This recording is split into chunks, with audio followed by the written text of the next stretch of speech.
Hey folks, welcome back. So we haven't talked about RuneQuest in a while, and since I last spoke about it, I picked up quite a few things for RuneQuest. It's become my favorite fantasy RPG of the moment, I have to say. Part of that is because of the BRP system underlying it, which I really enjoy, and the extensions they've made for deeper combat and the multiple magic systems for the Glorantha world have been really interesting to delve into. I really like the life path development system, the fully fleshed out background world, and all that. However, one thing that people often mention about the Glorantha world in RuneQuest is that it can be intimidating for newcomers. It's been obviously out there in the gaming world for about 4 decades, and in that time it's accumulated a lot of lore and background. It's probably the most fleshed out fantasy world of any that are available on the TTRPG market, so people often don't know where to start or they feel intimidated. But one thing that people should keep in mind is a very common saying amongst RuneQuest players, which is your Glorantha may vary. If you want to use some of the stuff that's out there in the official materials, some of which I'll show you here today, then go ahead. If you want to change them, go ahead. Dole it out to yourself and to your players in chunks. Don't try and dive in all at once. And what we're going to look at today is what's become a very ambitious series for Chaosium. So they're doing an 11-book series called the Cults of RuneQuest, and it's exploring the entire mythology of the Glorantha world, all the different gods that you can be a follower of, the different cults that they spawn, and therefore what kind of magic and favors you can gain from being a part of those specific cults. That adds a huge amount of depth and an enormous number of player options, new spells, new backgrounds, new deities, and further fleshes out the Glorantha world even more than before. However, obviously with 5 volumes already out and 6 more to come, it could be quite confusing for the newbie to work out where to begin. So I'm hoping with a little overview of the series today I can help you with that. The other thing I'll say before we start is that if you want to get a general overview of Glorantha as a world, you can go ahead and pick up the Glorantha sourcebook. Now this is the older version that I have. It's recently been reprinted in a second edition. It doesn't change much content-wise. The only major change is that they've reformatted everything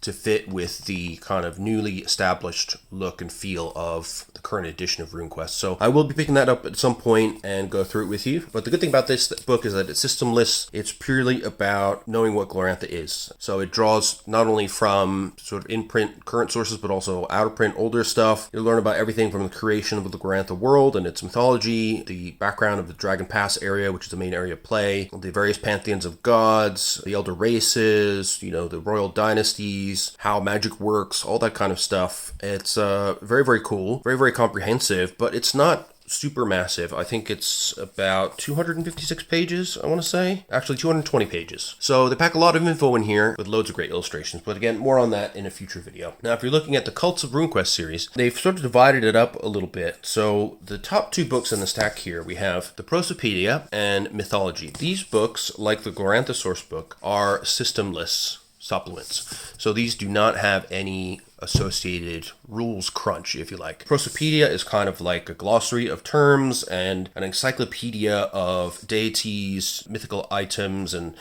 various important aspects of beings and forces that pervade the mythology of Glorantha. So it's designed to provide you sort of a greater understanding of the texture of the Glorantha world, illustrated beautifully in this kind of Bronze Age style, which you'll see as we flip through it. Mythology delves specifically into the mythological happenings in the Glorantha background and shows you the genealogy of the gods, how they're related, how they've conflicted with each other, how they tie into the history of the world. And again, it is systemless. You could happily apply the myths presented here to your own fantasy world, or even use this content for another system. Again, there's no associated crunch. Now, these other 3 books, we've got the Lightbringers, we have the Earth Goddesses, and we have the Lunar Way. Now, these are the ones that have been released so far. Next up is going to be a book on the Solar Pantheon. You can see each one, they're between about 140 and 160 pages, each of them. And these are focused on specific subsets of gods, goddesses, and other related beings. So here we have beings of wind and air and light. Here we have the goddesses of earth, of course. And here we have the darker aspects of mythology in the Lunar Way. So we see this giant winged red bat. These are the cults that you'll find amongst the peoples of the Lunar Empire. So these all have lots of crunch and character options. So that's the kind of main division of what's available thus far. You have your background stuff and you have your crunchy stuff. So what I'm going to do today is we're not going to go through everything in detail like I normally do. I'm just going to give you a little bit of a taster for each book, and you can decide where you want to start. I think if you start with the RuneQuest starter set, which has a 64-page intro to Glorantha included within it, that's a great place to begin. You'll get an understanding of the basics of Glorantha. If you want to expand from there, get yourself the slipcase set and maybe the Glorantha sourcebook. And then if your players really want to delve into the mythology and you think about maybe even hero questing or getting involved in mythology personally, which is something that is a big part of RuneQuest, then go ahead and look into the Cults of RuneQuest series. I bought everything because, I'm obsessed with the game. I'm buying everything. That's just the way it is. But it's not for everybody. And these books, each one is, depending on where you are, about £30 or $39.99, I would guess, US, roughly. So it's not a small investment to buy these, so it might be useful, I thought, to give you an overview. Well, we'll start with the less crunchy stuff first. So I'll move these off to the side for a moment. And we'll take a look first at the Prosopedia. This is a really nice reference work, as I mentioned. It's kind of like an encyclopedia of Gloranthan gods and entities. You can see the style of the artwork here is quite reminiscent of kind of ancient Buddhist art. We have a mythic figure here. We've got tons of symbolism in the background. You're seated in some kind of mysterious posture. Around them we have wheels of other creatures, some of which are doing some vicious things. And around the outside we have what look to be darker realms with, fire and lots of red and bad things going on. So it's reminiscent of the Dharmakaka, or the wheel of life that you see illustrated in Buddhist traditions. And you'll see that throughout this book. They really draw from all kinds of ancient Bronze Age civilizations and beliefs to make up the Glorantha mythology, and that's part of what makes it really fascinating. Note they credit Greg Stafford for the work. He has been dead now for a few years, unfortunately, but he has really been the mastermind behind Glorantha for a very long time, and they have credited him on all the output that they've done, even though he has passed on. And I think that's just a really nice touch. It shows that, the makers of the game really do care about Greg's world, and they intend to treat it with the respect that it deserves. So the contents here is all alphabetical. We're essentially having a mythological dictionary here. You can see we end up with about 144 pages of content before we get to the index. And there's a short introduction here, so it just says, this is an overview of the many different deities drawn from across the world of Glorantha. It's believed to be based on a god-learner work of the Second Age, but has clearly been adapted and updated during the Hero Wars period. Gives you some sort of in-world background to what this volume is supposed to be. And then we go into a gigantic alphabetic listing of different gods and aspects of different pantheons. And they have different depictions of these gods, which are supposed to align with different regional perception of these gods. So we have, for example, the Aeolians. So this is a school of Malkianism that worships the invisible god as the supreme creator, the source, the egg of wonder, and the one. It's found primarily in Cathala and are among the dominant religion only among the Esvelaring people of southern Hjortland.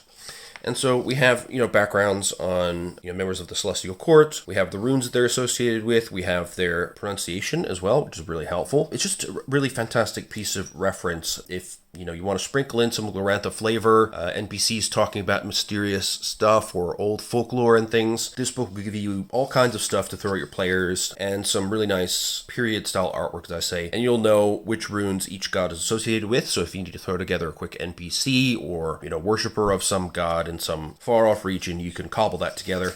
And there's really just an incredible amount of information, and it shows you the sheer depth of the Gloranthan mythological world. So, for example, here we have Arkat, and this is a Pelorian depiction of Arkat, who's down here, and Nisalor, who is above. So we have these kind of paired and opposed forces. And Arkat is one of the most important ancient heroes, led the epic struggle to destroy Gabaji that ended the Dawn Age. And this is just the A section, right? We've seen already a number of interesting gods and goddesses and other beings, heroes, cults, and so on. And now we have some names that might be familiar from the main rulebook, like Bavister Gore, Bakan the Boar, Baulazar. We go on into more and more detail on each of these major and minor deities. So here we have Bina Bang and Lord Lurker in Shadows pictured together. Here we have Troll Priest offering a sacrifice to the Blood Sun. So here's the Troll Priest there. Unfortunate sacrifice, about to be stabbed, and the Blood Sun shooting rays of light and drops of blood, which is quite terrifying. You can see the Troll God by the tusks there, which is pretty cool.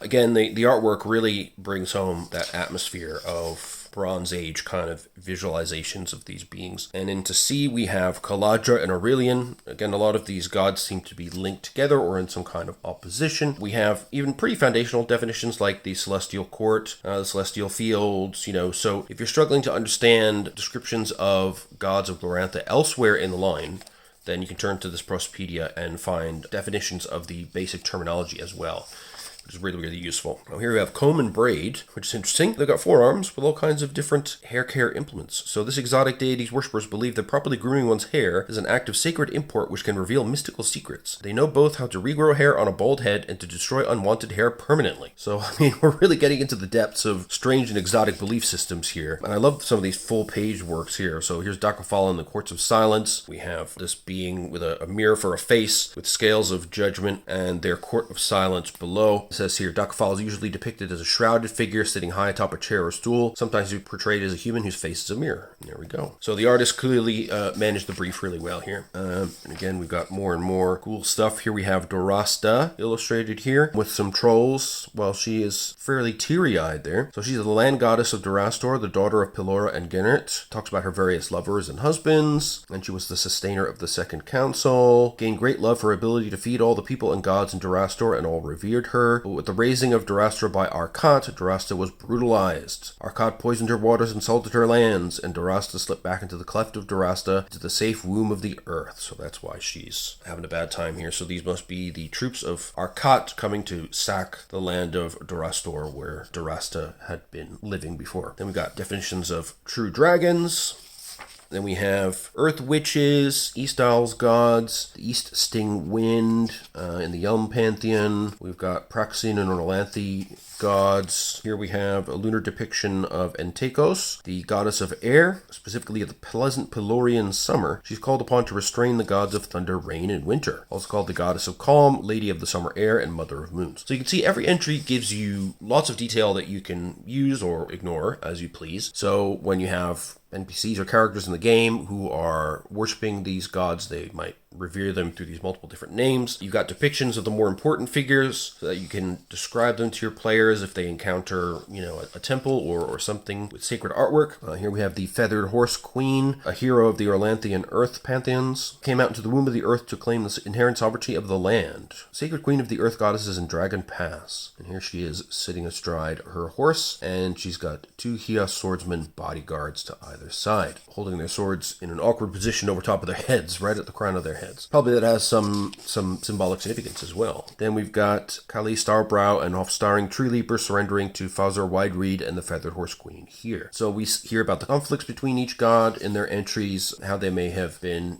captured or destroyed or married or divorced or whatever with various other gods. So there's a complex mythology associated with all this. Here we have Gargarth and the Wild Hunt depicted. So Gargarth is in the Orlanthian Praxian pantheons and is known as the Wild Hunter. Rides across all the world seeking lost or lonely spirits as food for his hunt. The fierce winds which accompany Gargarth sting like red-hot hail. He rides a demon steed which gallops upon air, land, or sea, and he's armed with a long-reaching barbed spear. His companions include slavering spirit wolves and a howling crowd of dead followers. Then we have Galgorenga, so that is the mother of griffins. Garangordos the Conqueror in the Fonritian pantheon, the demigod conqueror of Fonrit and bringer of civilization. So all the entries are given their designation and their pantheon in which they belong as well. What benefits me most as a relative newcomer is these general categories, like the glorious ones. So these are the demigod founders of Fonrit. It gives you cross-references to all the other detailed entries, and these are the demigods that form the necklace of Garangordos and quested to release Ompalam and to liberate the land from Draktal the Tap. Upon their return, each brought back a benefit of civilization to bestow upon Fonrit. So, these sort of more general entries like the God Time, the God Learners, God's World, they all help me to grasp the basic core of the mythology, and then within those you'll find references to other entries that help you get the detail. Really invaluable if you just want to understand references made elsewhere in the line and feel as a game master that you've got some place to turn when you encounter something that you've never heard of before in an adventure, or if your characters want to head off to a region that you're not familiar with a whole different pantheon, you can find that info in here. So you get the basic idea. There's loads of gorgeous illustrations, all done in a period style, very sort of two-dimensional. We're in the Bronze Age where the idea of perspective is not yet implemented. So everybody's sort of drawn in this iconic sideways styles we might see in real life in drawings from the ancient kingdoms of Egypt, Assyria, stuff like that. It really does reflect that kind of Bronze Age vibe, which I really enjoy. And I like that there's some Asian influence as well. I mean, this style of swirling clouds, the meditative posture here of Genotius, and the background of this kind of sun halo is very reminiscent of Buddhist depictions and East Asian traditions. So Glorantha is very inclusive in that way. It includes elements of mythology from all across the world. It's not restricted to a European point of view. It also includes influences from Native American gods. You can see all kinds of influences have touched these gods and their stories. There's a pretty intense depiction of Laudril, who is the god of peasants and the fire below in the Yelm pantheon. Love the depiction of Marinali from Haragala. She's standing atop a writhing dragon serpent there. Then we have a Dragon Pass depiction of Marin Gore. You can kind of tell which gods are pretty commonplace and well known by the fact that if they get a big illustration, they're probably pretty important. But I love the fact that they have obscure ones in here, like the god of hair grooming that we saw before. We even have some other types of art. So here we have like a wood relief depiction by the Doradi of Nyanka, who in the Doradi pantheon is the mother of life and childbirth. So they really do go out of their way to give you an appropriate feel for how these gods are revered, how they're worshipped, the symbolism behind them, and how they're all connected. And here we have Orlanth. So he is known as the Lightbringer, and Orlanth Lightbringer is the mystical and hero questing aspect of the storm god, and shows the god at his prime. And we've got Urania from Euthupa, and she is the Virgin Mistress of Heaven, epitomizing the etheric energy of heavenly power which she sends to the deserving. Then we have another lovely full-page spread here. Portion of the Yelm pantheon depicted. Vrimak, Antirius, Bernil, Arashagern, and Verinus, Kazkurtum, and Bijif. That's how those gods all link together. We've got a Sartorite depiction of Rainbow Girl. So in the Orlanthi and Praxian pantheons, she's the messenger of the gods, the equivalent of like Hermes in the Greco-Roman tradition. Got Ralzakark here, who is the king of the brews, depicted as a brew with a unicorn head. So linked to the elder races there. We have the 7 steps of the Red Goddess from Blessed Torang. Red Goddess is worshipped in the Lunar Pantheon. I'm getting already towards the end here, so we'll just flip through. We have a depiction of Sasane in the Chaos and Farithian Pantheons, the goddess of temptation. Represents intense desire for some object, emotion, or state of being, which can lead a person to use evil or corrupt means to gain such. Illustrated as a beautiful man or woman seductively dressed and posed. Alright, there you go. A depiction of Shargash and Berethrusa, getting a sense of ancient Indian artwork here. Notice you got a belt of severed hands, which is somewhat disturbing, but you'll notice that in a lot of religious artwork from ancient times. For example, classical Tibetan Buddhist illustrations, the guardian deities, which are not really deities as such, but more representations of parts of the mind, they'll be standing on top of human corpses, they'll have helms of human skulls, and that represents their fierceness. They often have quite deep symbolic meaning, and we see the same represented here. A depiction of the Summer Wife from Boldholm and the Winter Wife as well. We can see the contrasting views and very much influenced by the season over which they hold dominion. And then we have, getting into the T's, we have the Darhapan depiction of the 10 sons and workers. So these are the worker gods of the Yelm pantheon, and they describe each of them and how they're depicted in this tall totem here. They're led by the Mohengus, the god of overseers, who carries the ceremonial mattock and small-legged buckets. We have a third eye blue metal worker. So they stole the secrets of iron and metalworking from the iron dwarfs during the god time and introduced metalworking into Peloria. Interesting. Got the Thunderbird, Thunder Brothers, and then we're into you with the Udayankos. Ulyria, the goddess of love and former celestial court goddess of life in the Fonrichian, Orlanthi, and Yelm pantheons. We have a depiction of Ulyrda from Glamour, and she's the celestial huntress, apparently. Holy country depiction of Vanikara throwing a demon. Looks pretty upset about it. She's pretty fierce in her chucking. Looks like another troll god. Deep into the V's here. Got the Sky Witch Valdara. We've got a depiction of Vinga, again giving me that Indian sort of Hinduistic vibe.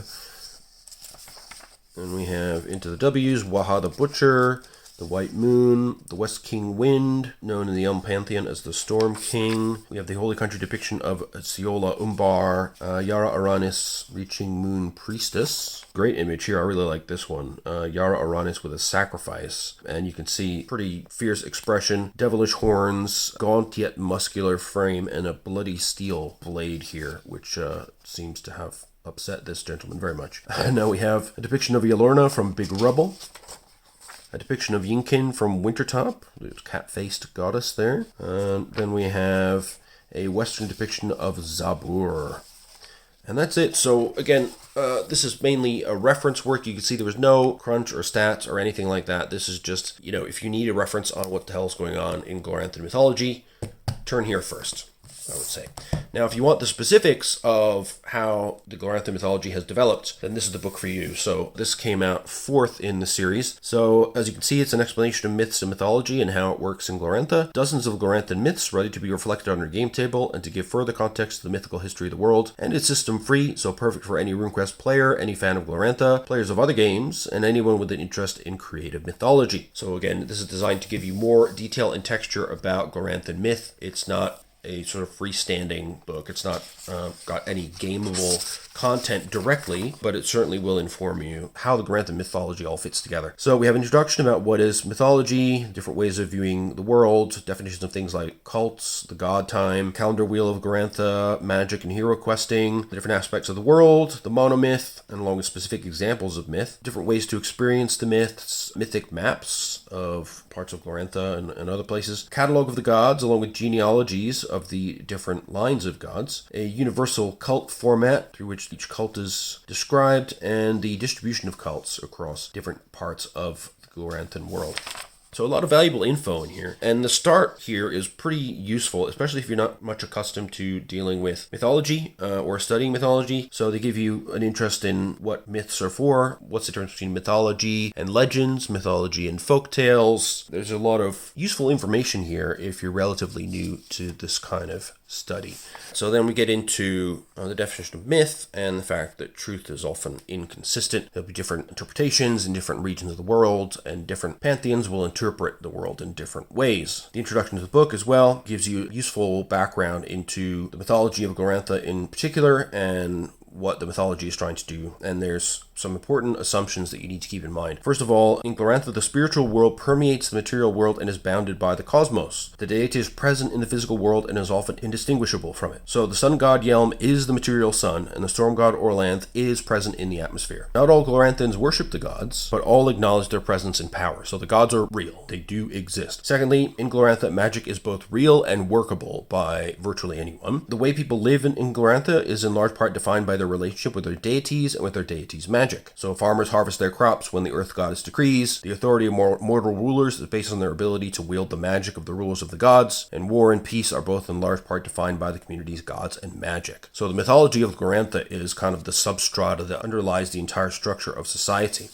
Even those who don't worship the gods have to acknowledge them because they are physically present and verifiable. They go through 3 ways of viewing myth. So the first method is a material method, where you focus on studying those that can be measured. And the cosmological method, where you try to study the permanent laws of the gods and goddesses. Then there's the metaphysical method, so you study nothing by demand or law, but seek instead to find the things at the end of knowledge, at the end of everything that is knowable. They seek that which is not material and not cosmological, not logical and not experimental. So those are 3 different ways of understanding and viewing the world. They explain what a cult is and how they are presented and worked in the game, and the attributes of deities. So deities can be in more than one place at the same time. The number of simultaneous manifestations typically reflects the deity's power and importance. Deities can take any form they wish, including corporeal form, though most deities have preferred forms. Finally, deities are bound by their words and to the actions they performed in the god time. God time is a key concept in Gloranthan mythology. So in this time, this exists prior to time as we know it now. Mythological events were created and defined, and the cosmos took place. Mythical events that took place in the god time were non-sequential and simultaneous, so they were not subject to kind of a linear or cyclical time as we might expect. There was also no division between the worlds of mortals and gods, between life and death or body and spirit. The gods' war introduced the power of death, which then separated it all with violence, mortality, and entropy. Then there was the cosmic compromise, whereby the gods that still existed abdicated their free will within the temporal world voluntarily, rather than lose everything into the maw of non-existence. The gods remained eternal at the cost of being restricted to only the deeds they had performed during the god time, which are now fixed and unchanging. And so that links us back to here, where deities are bound by their words and to the actions they performed in the god time. So basically there was a mythological time where time didn't exist in any sense that we can understand it. The appearance of the power of death basically split the gods up into their specific realms of actions they performed during that time as the cost of maintaining their immortality and eternal power within that domain, but it fundamentally limited their domain. Through these myths, we understand the world of Glorantha is about 1600 years old. So time is measured from the first sunrise, which is abbreviated ST or Solara Tempora. So the year 575 ST then would be the 575th year after the first sunrise.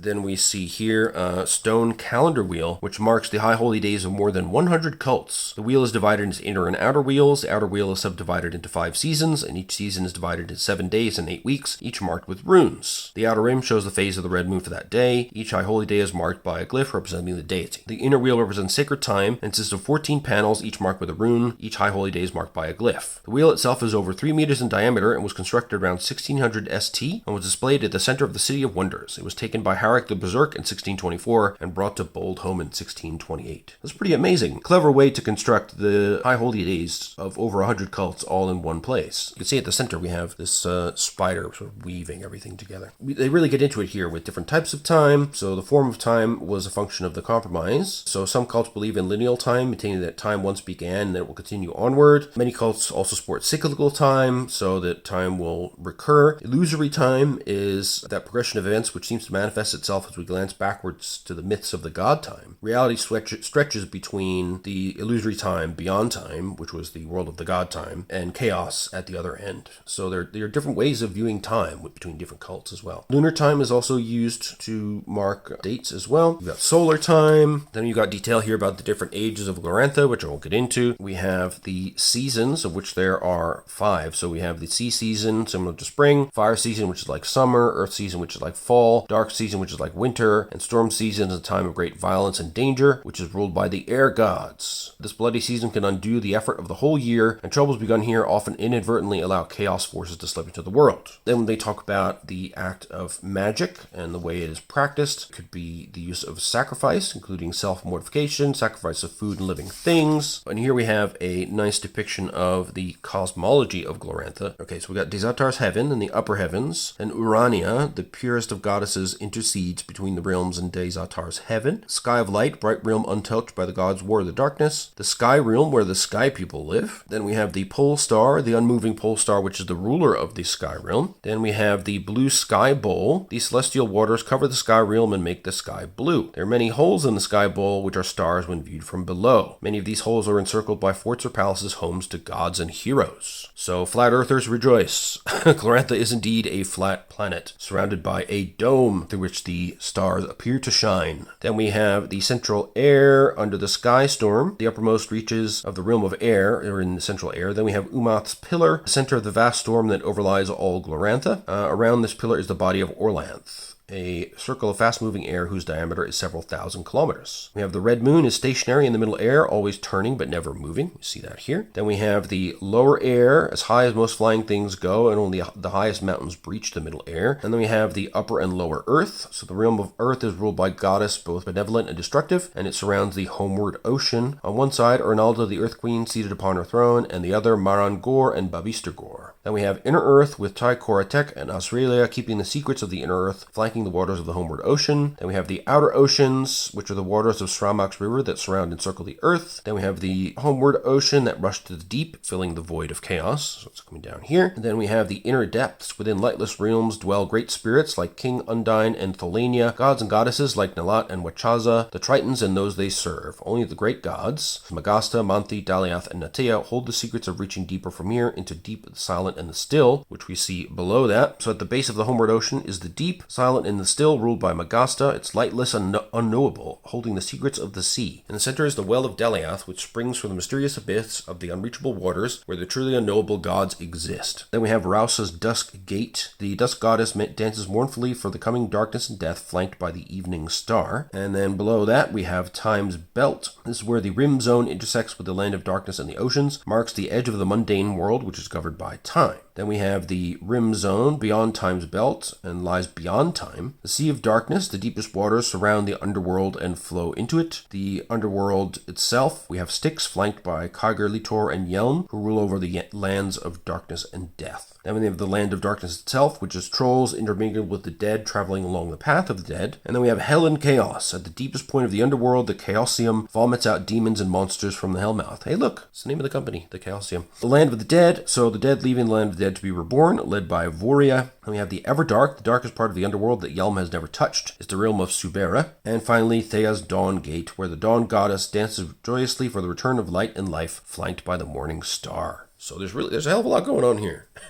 But they have these beautiful illustrations, an excellent way of laying these things out.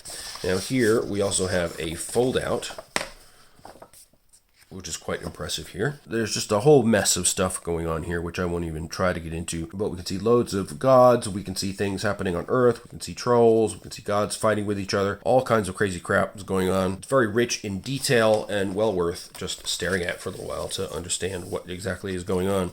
Then we get into hero questing. This is where you can directly interact as a mortal with the divine realm of myth and archetypes. This is a part of RuneQuest and has been for a long time. However, this edition doesn't yet have rules for it, but they are supposed to be in the Game Master's Guide, delayed for about 5 or 6 years now, but eventually we will get it. Then we have an explanation of the different runes. So we have the form runes, plant, dragon, newt, spirit, and chaos. And here's a list of all the runes which we see in the core rulebook as well. The original owner and the current owner, so some runes have changed who they're governed by. I have an illustration here of how these runes are connected to different energies, parts of the body, and different divine beings, and further explanation of the condition runes, partial runes, and combination runes. Then we get into the structure of the world. So the surface world where mortal beings exist is atop the surface of the Earth cube. It is square, approximately 8,000 kilometers on each side, divided into 2 continents and countless islands. Upon the borders lie magical lands, and beyond those lie the void, terrors, and the evil of chaos. So here we have our 2 continents, numerous islands, and our top of the Earth cube here. And then descriptions of each of these regions. Here we have one of the Earth goddesses holding court. More description of Palmoltella, the southern continent, and the Earth king that rules over it. The god learners and myths of creation, and the names of the gods, how they came about. And then we have a genealogical diagram of the celestial court. Arachne Solara, Glorantha, Ginajar, Waktoth, and Time are at the very top. These are the most important gods. And they have spawned beneath them a number of other beings, each of which have different responsibilities and have their own cults, and some of which you'll recognize from our brief spin through the Prosopedia and through the core rulebook as well. And you'll see more of them in the books to come. Then here we get into some specific myths about the 7 hells, the cosmic spike, so it's the mountain edifice, so named because Mostal drove it through all the worlds, linking them into place like a nail. Mostal's laws then became the link that held all the world together. And there's loads of really cool stuff to work with here if you're interested in the mythology of Glorantha, making it accessible and interesting for your players. I love this image, by the way. You also find this across the GM screen, I believe. But it just shows the richness and vastness of the Gloranthan mythology. We've got the Gods' War and the myth of the Sons of Umath, 10 copper plates of Yuthupa. Many mythological events of the god time took place in the sky and were witnessed by every culture in Glorantha. Cultures and cults disagree as to the interpretation and meaning of these movements, but all agree on the basic sequence of events. And so then describes how these different events occurred and how they were depicted here in these 10 copper plates. We have the myth of the contests, discussion of the lesser darkness prior to the creation of death, the unholy trio was a conspiracy, and the coming of the devil. And then there is a guide here in the sidebar about what happens when you die and your soul, where it goes, where it can wander after death, how you are judged, and what will happen to you following that judgment. It's pretty cool. Here we have a really powerful depiction of what appears to be a epic destruction here. Myth, why rivers flow downhill. Interesting. We've got discussion of the final battle of the gods, the myth of the Storm Bull fighting the devil, the Lightbringer's quest, which managed to unify other cosmic events enough to bring about the resurrection of a dead world. And so we have Orlanth featuring in this one. And here we have detail about the Lightbringer's quest, the myth of I Fought We Won, which is part of the Orlanthi initiation ceremony for the Orlanthi cult. And we have the Silver Age heroes, various different names detailed here. We have the Great Compromise. So here we have a depiction of Arachne Solara, an otherwise unnamed deity who may be the goddess of nature in Glorantha. Her origin is mysterious and subject to speculation, but imply that she is the ghost of Glorantha, mother of the universe. And then we have a myth about what happens during the sacred time, the myth of the Gold Wheel Dancers, and the founder of the World Council of Friends, one of the great enigmas of the Dawn Age. We have a depiction of the Unity Council. And we have the Second Council, the Broken Council, the birth of Nisalor, which is said to have caused the sun to stop in its path to stare in wonder. And that was the year 374 ST, the Sun Stop.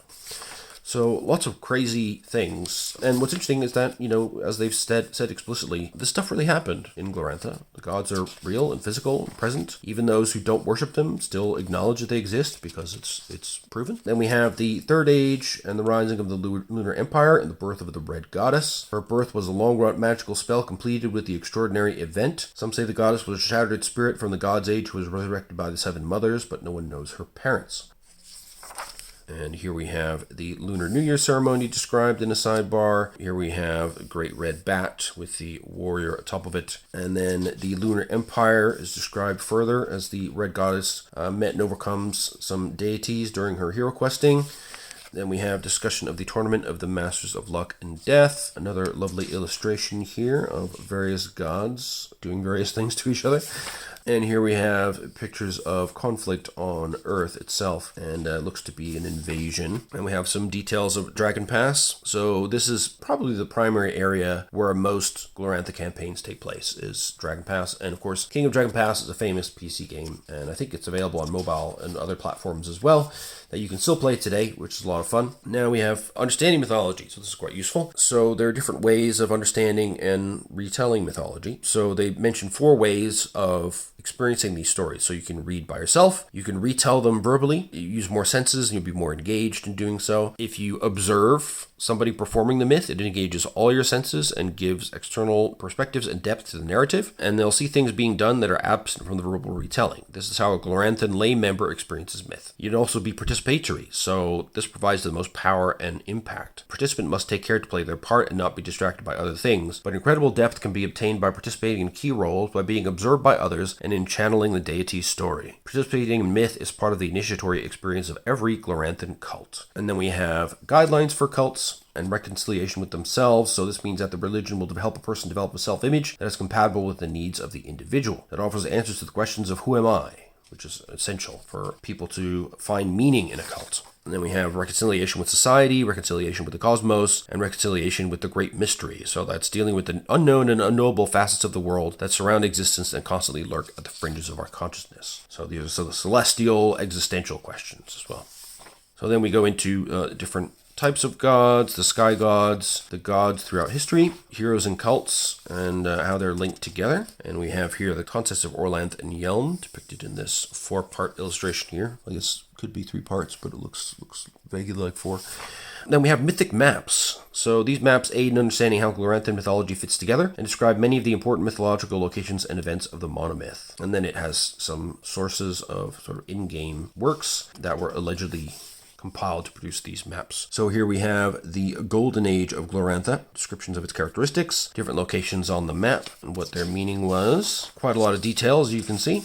Then we have the early Lesser Darkness, so the world has split apart from what we saw before. So it began allegedly some 10,000 years ago, but what that means in the eternal god time is questionable. There's been a lot of breaking up of the land into different parts. And again, we have characteristics of all the different aspects of the world at that time, and the key map locations, of which there are many more this time around. Then we have the Middle Lesser Darkness. Some land has reformed into new shapes, so this took place some 7,000 years ago. Again, god time makes that somewhat malleable, but that's what we'll estimate. The storm gods dominated so much that this is often called the Storm Age, but the Darkness Pantheon and sea deities also fielded powerful forces. So there you go. We have, again, characteristics, description of the map locations, with little detail on each one. Then the Late Lesser Darkness. This was the life following darkness across the age. Spirits of plants, animals, and minerals took the path of the dead and were lost to the world. Without light, the earth soon slept, and the world seemed barren when compared to the Golden Age. Glorantha became a broad, barren land swept by angry storms. And the gods' war grew worse as the unholy trio summoned chaos into Glorantha, and the cosmos itself starts to fray. And you can see the barrenness of the world. Important places seem to have been swept away as the god wars shake the world, quite literally. And the cosmos itself is weakening under the influence of chaos. There are still a number of interesting descriptions of key sites. Then we have the Greater Darkness, also known as the Age of Terror. Whatever equilibrium was found during the Lesser Darkness was smashed and destroyed forever when chaos entered the world. This was the end of the world for most Gloranthan entities and a period of pain, fear, and misery for the survivors. Parts of the world vanished entirely, so we see a big void here. And it was the destruction of the spike at the center, which rocked the world and began the final struggles for many gods. Again, we have description of how Glorantha may have looked at that time. Then we have the Grey Age, where despite the victories from Chaos, resistance held out. Meager though it was, star captains fell from the sky and saved their tribes. The low fires were freed. Oakfed became a weapon to scorch away impurities. Foundchild taught his people to hunt and sustain themselves. And Stormbull fought on against the devil when his allies were slain. And the cosmos responded when he stood alone. A massive piece of the spike struck the devil, grinding him into the earth and sending him to the underworld. And here we have a maelstrom in the center, splitting the world, as you can see, into two parts, which we know will become important later. Lots of descriptions of what happened in that age. And now we get into the catalog of the gods. So we have the different pantheons, the Lightbringers. This is, of course, convenient because that will match up with the books to come in the series. So the Lightbringers, we have Orlanth, King of the Gods, Thunder God, Adventurer, and Warrior, kind of a Zeus type figure. And below that, we have many other related gods, and we have their genealogy all laid out here. And note that Orlanth is very much not at the top of the hierarchy, but after all the gods' wars and all the stuff that happened, he is still viewed as extremely powerful in the current age. Then we have the Earth deities, which is covered in the Earth Goddess volume, and we have their genealogy here. So we had the original rulers, different parts of Glorantha, and then we have Marangor or Nalda, Bavistragor, other beings and deities that are worshipped by Earth cults. Then we have the Sky deities, including Yelm and Dezatar, who rules the god of the sky and above, god of the invisible wisdom, and master of purity. And here's their genealogy. So they emerged from the ether. Dezatar still rules the realm of heaven. Urania rules the higher sky beneath that. And we have Yelm himself as well, and again a lot of recognizable names in here. The portions of Yelm, so when he was killed, he wasn't actually killed, he was divided into parts, each of which continued as a separate divine entity, though of much lesser power than the original Yelm. Then we have the lunar deities. We have the Seven Mothers, the recreators of the Red Goddess, the Crimson Bat, which we'll see as well in the Lunar Way. So here we see the Seven Mothers, and Yelm joined in to create the Red Goddess, which spawned the Lunar Empire and the Red Emperor, so that will be covered in the Lunar Way. We have the Darkness deities. This will be in a volume yet to come. The Father of Demons and Mother of Space, Dame Darkness, coming down to more relatable entities of the current age. Then we have the Water deities and their genealogy as well. So Daliath, we heard about, living down in the oceans, and Magasta, Glorantha, and other entities as well will be familiar. And the water nymphs and undines are linked to King Undine. So they also show links to elder races in these genealogies as well. Then we have the spirits and animal totems and the lords of terror. Here we have the genealogy of beasts. So again, we have the Dame Darkness at the top, but she comes out through the King Griffin, the Hippoi, led to hippogriffs and horses. We have the mollusks, worms, arthropods, then leading to spiders and insects. And Yelm broke it apart into his 6 aspects, one of which was the birds, through Vrimak, and then Gata and Hikim created the amphibians and reptiles.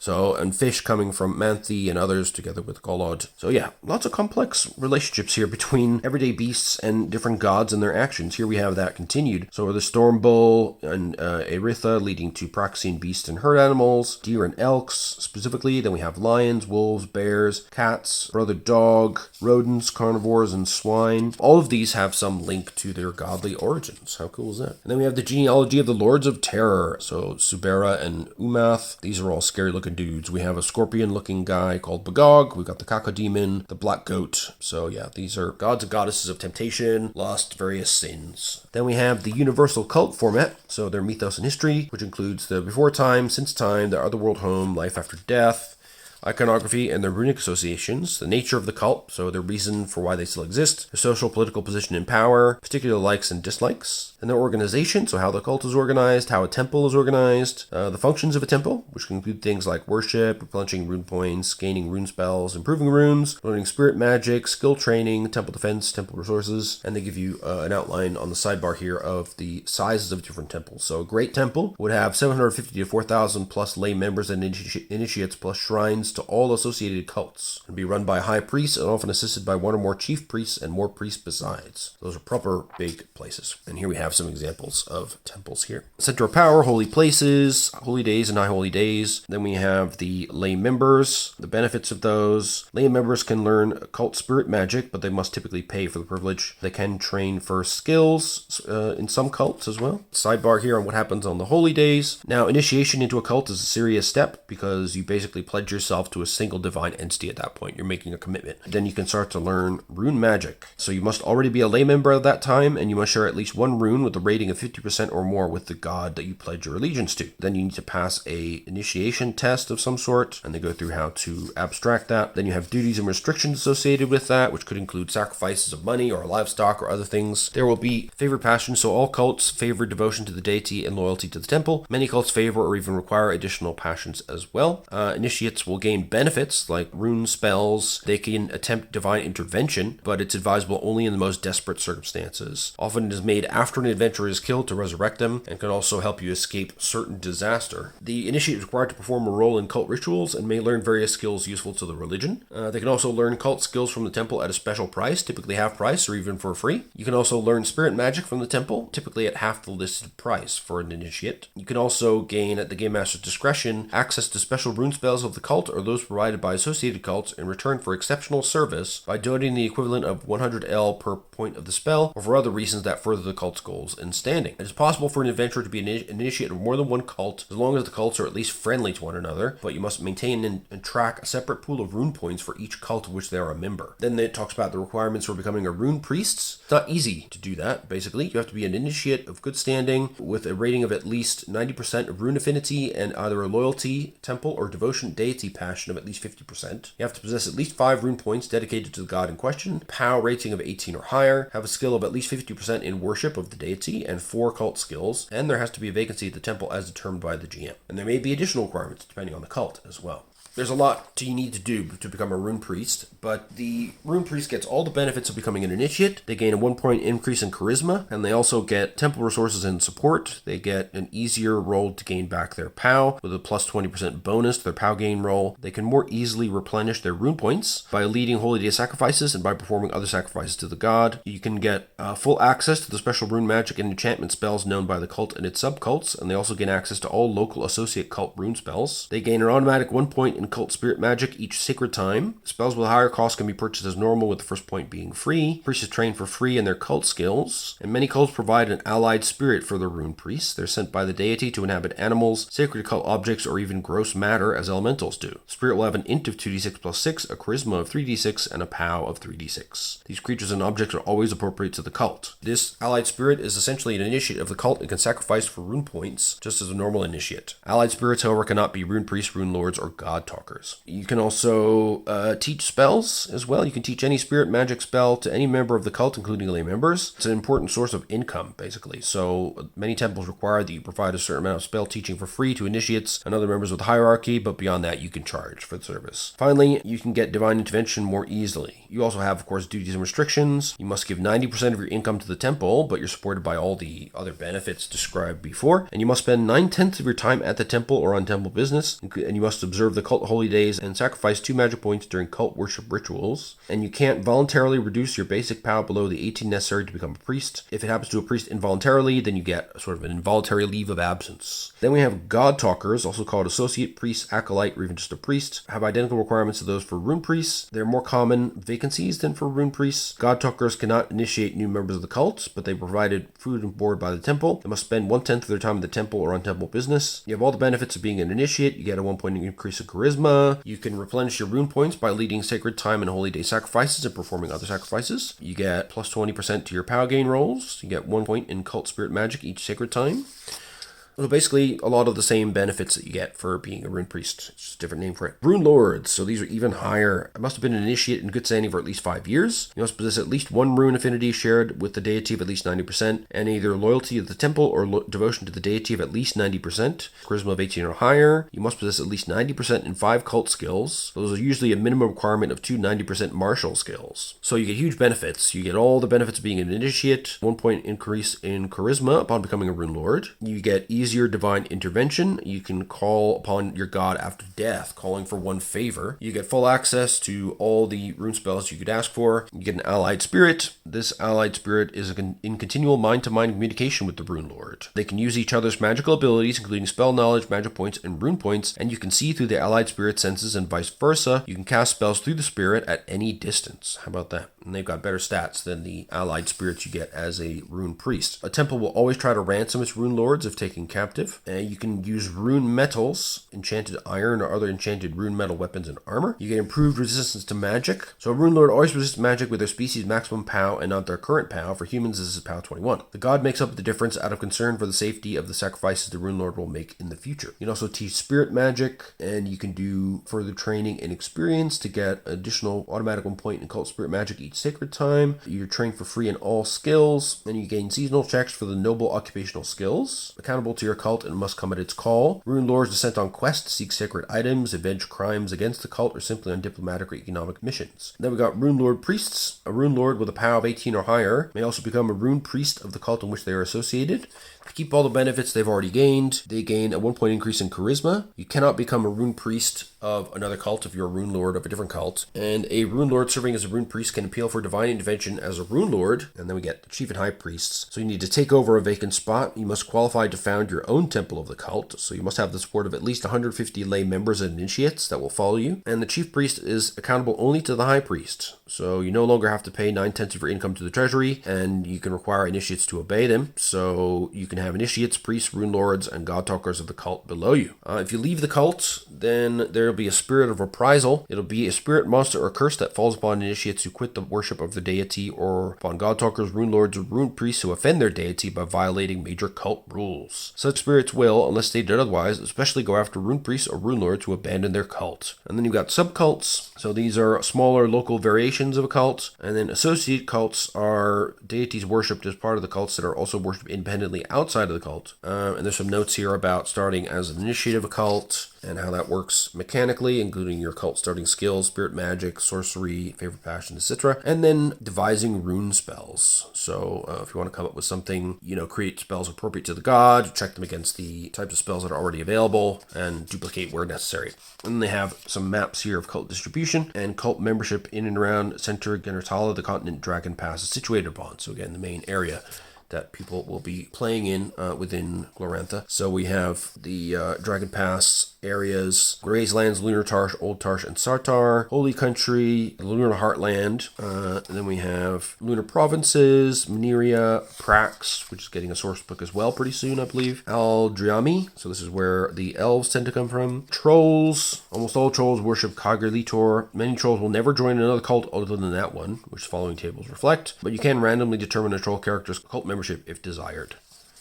And that's it. So that's the guide to mythology. Pretty dense stuff. There's a lot going on in here, but it really gives you a great background detail on the mythology of RuneQuest, how to interpret it, what it means. Lots of great little tidbits that you can add to your understanding of cults and mythology and how they relate to your characters in RuneQuest game.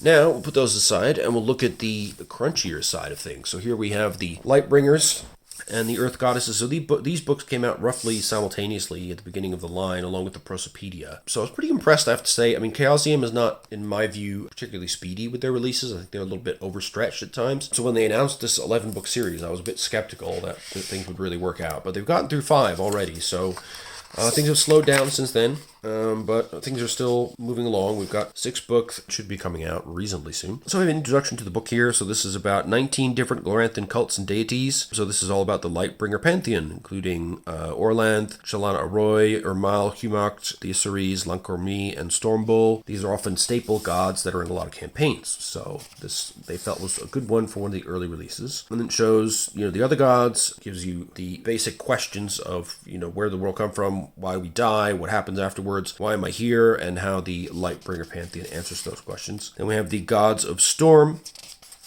with numerous different names here. The text of the Lightbringer summons. So if you want to receive assistance from another Lightbringer cultist, you can formally present this poem. The person making the summons must have personally seen or experienced a specific chaos threat. Any master of one of the 7 Lightbringer cults must answer the legitimate call of the summons or lose all power and benefit over their god. So watch out for that. Then we've got the Lightbringer deities labeled. So they've broken down the depiction on page 4, and they show you which god is represented by each figure. And then we have their genealogy outlined here, which we also saw in the mythology volume.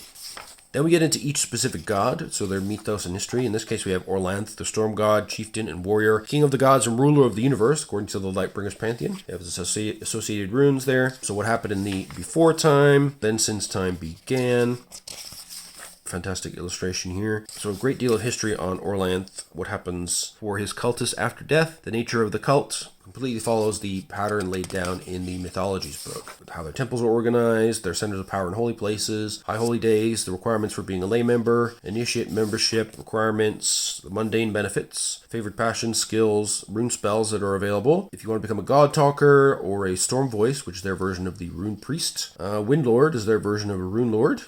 Requirements for that. Then the enchantments that are available to rune masters. And then we have the chief priest and how that works. Now we got some subcults here. So the Orlanth Rex, the special subcult of Orlanth that is only found in Dragon Pass, Hythala, Peloria, Ralios, and Maneria.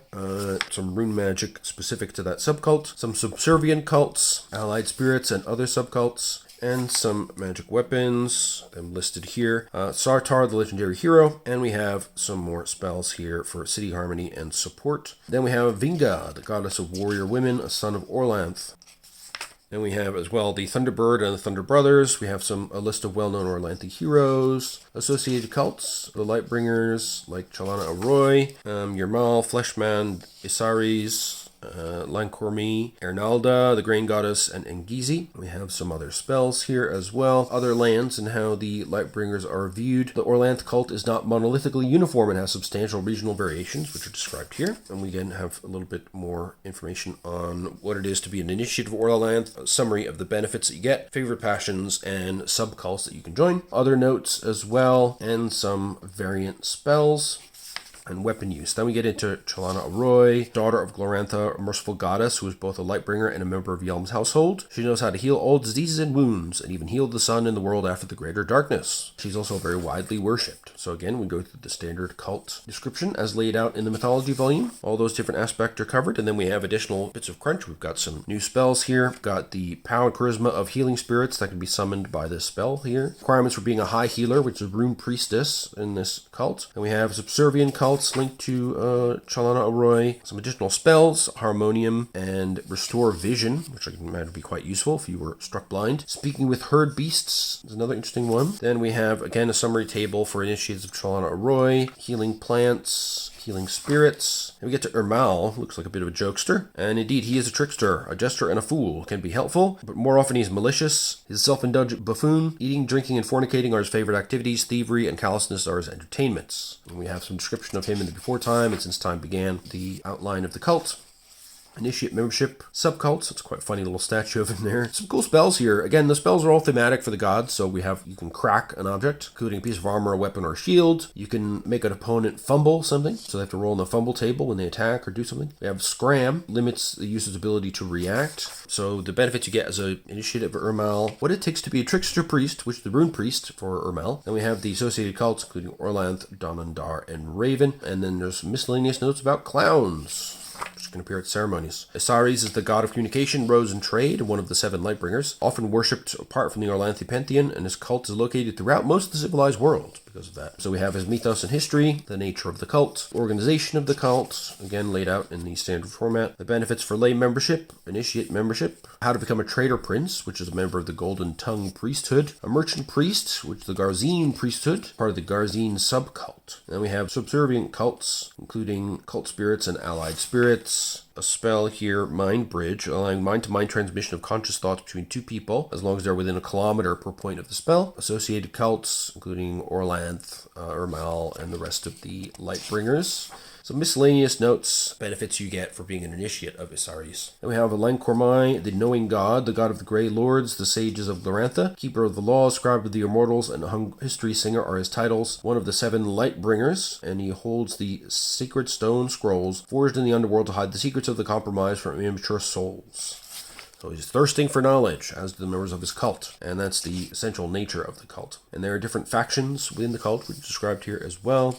And then the cult organization, how to become a lay member and the mundane benefits that gets, as well as the skills and spirit magic. Writing is an act of worship for the initiates of Lancormi. So initiates in the writing and library script can write holy documents as an initiate. And you can gain skills, sorcery, spirit magic, and rune magic. You can also become a sage, which is their word for a rune priest. Great image here as well. And then we have a summary table of what you gain as an initiate. There are subservient cults, and a bit about the cartography skill, which is the study and making of maps, obviously, and you start at base 10%. You have associated cults, which are other members of the Lightbringers, and some miscellaneous notes, including the use of libraries, the shapes of the temples. Then we got Barntar, the plow god, the son of Orlanth and Arnalda. He typifies the farmer's task at the plow in the field. So he has a shorter bit of mythos associated with him. He's got the nature of his cult.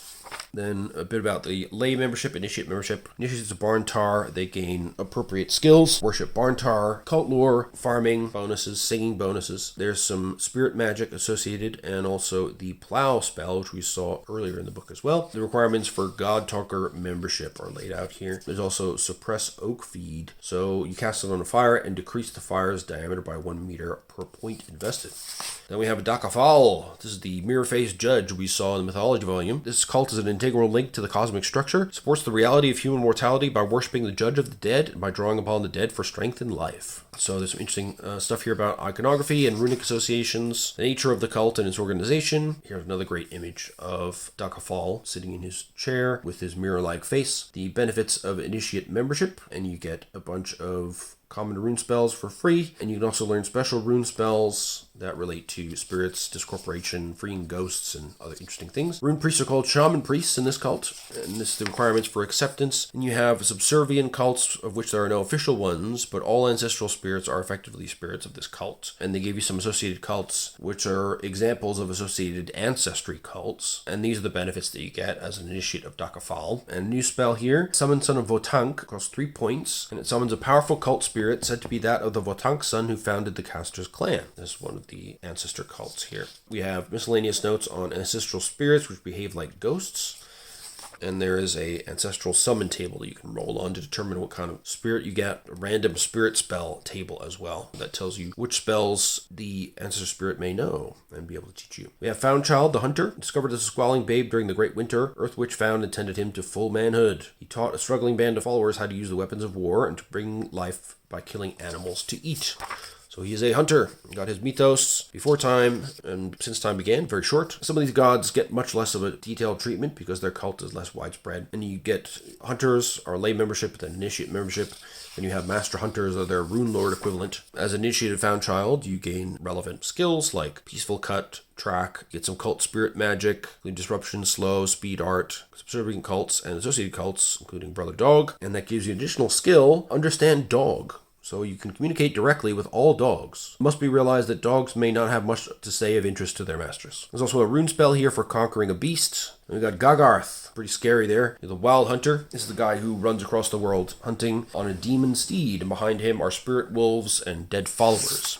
So he has a bit more going on in his mythos and history. The cult is found throughout the wastes, and they travel even more than other nomads. There are no lay members. That's interesting. You can only be an initiate or higher. You get free access to a couple of rune spells, and then there are some additional special rune spells. Create Whirlwish, which is the spirit of a person slain by the caster. Must be performed under the desert sky. We have Wind Walking. And walk on the air as though it were solid ground. That's appropriate for Gagarth. And we have a summary of the initiate gains to starting skills, spirit magic. Basically, you're going to be an outlaw from your community for worshipping this guy. And the requirements for rune priests and benefits and what enchantments you can learn. And we got stats for Whirlwish, just summarized here from the bestiary. And we got Heller, the rain god, Orlanth's loyal friend. They bring rain wherever their liege directs. And Heller also has a dualistic gender nature and is usually referred to through gender-neutral pronouns to best represent their constant changeability. Remember, RuneQuest is very interesting in regards to gender. There are multiple different views of gender, far more than just a male-female binary. Then we have the requirements to join as lay members, initiate members, a summary of the skills that you gain. Badass picture of them standing, bringing rain to the ground. Look at how gigantic they are. There's a flood spell. It must be cast while it's raining. You can become a god talker or you can become a rain priest, which is their rune priesthood name. They also have some subservient cults and associated cults, including things like Undyne, the river deities, the grain goddess, and Orlanth, of course.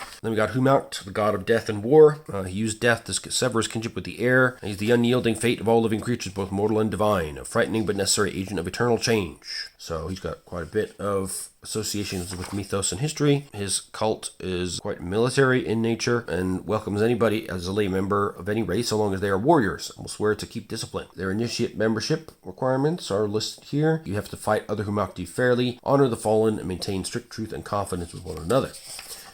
Badass picture of Humacht with spike skulls, interesting iconography cascading into the sky, burning city at his feet. Looks very fierce indeed. Then we have Humacht's gifts. So each temple has special gifts that it can provide to its initiates, and these differ from region to region. So a gift is chosen by the recipient, but the concurrent number of geezes must also be taken. So these are the gifts. Then we got geezes here. So these are downsides. So you can gain something cool, like recover magic points at double speed, immune to demoralize spell, gain ability to detect undead as per the spirit spell. Then you've got a downside that will go with it, like you can't eat cooked vegetables, you can't eat meat on Wednesday, you can't speak for one day for a week, you can never eat from a dish. To maintain your gifts, you need to follow these restrictions. If you violate a geese, then you're no longer an initiate, and you're cursed by the cult spirit of reprisal. There is a cool rune spell here called Strong Blade, which makes a sword or a dagger blade unbreakable. No matter how much damage is parried by the wielder, its armor points do not decrease. Very cool.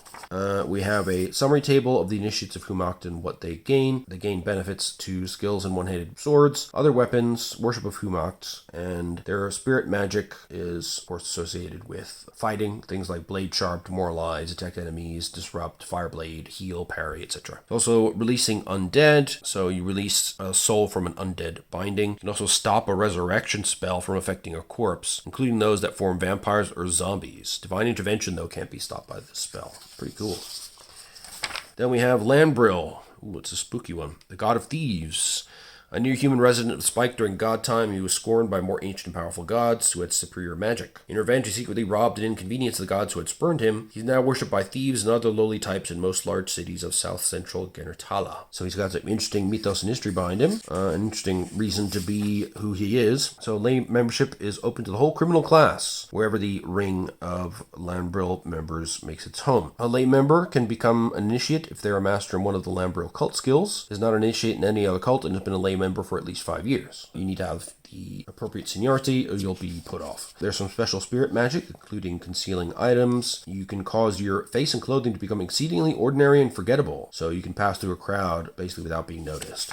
Then we've got Lambril skills, feign death, foil restraints, then shadowing, so secretly following people around, streetwise, so having a detailed perception of urban social reality, thieves argot, which is a secret language taught to all Lambril worshippers, and voice mimicry, which allows you to mimic another individual's voice. Then we also have forget, another special spirit magic, causes the target to forget events up to 10 melee rounds after the casting. When a POW versus POW resistance roll, target will forget what had just happened around them before and after you cast the spell, which is very useful if you want to steal stuff. We also have Divination Block. Divination Block is a rune magic spell that obscures the history of the activities of up to 12 individuals associated with one definable material object for an activity period of up to 12 hours. So that's really useful as well. If you are a rune lord in the Lambril tradition, you will be a master thief. They also have rune priests, bosses, and leaders.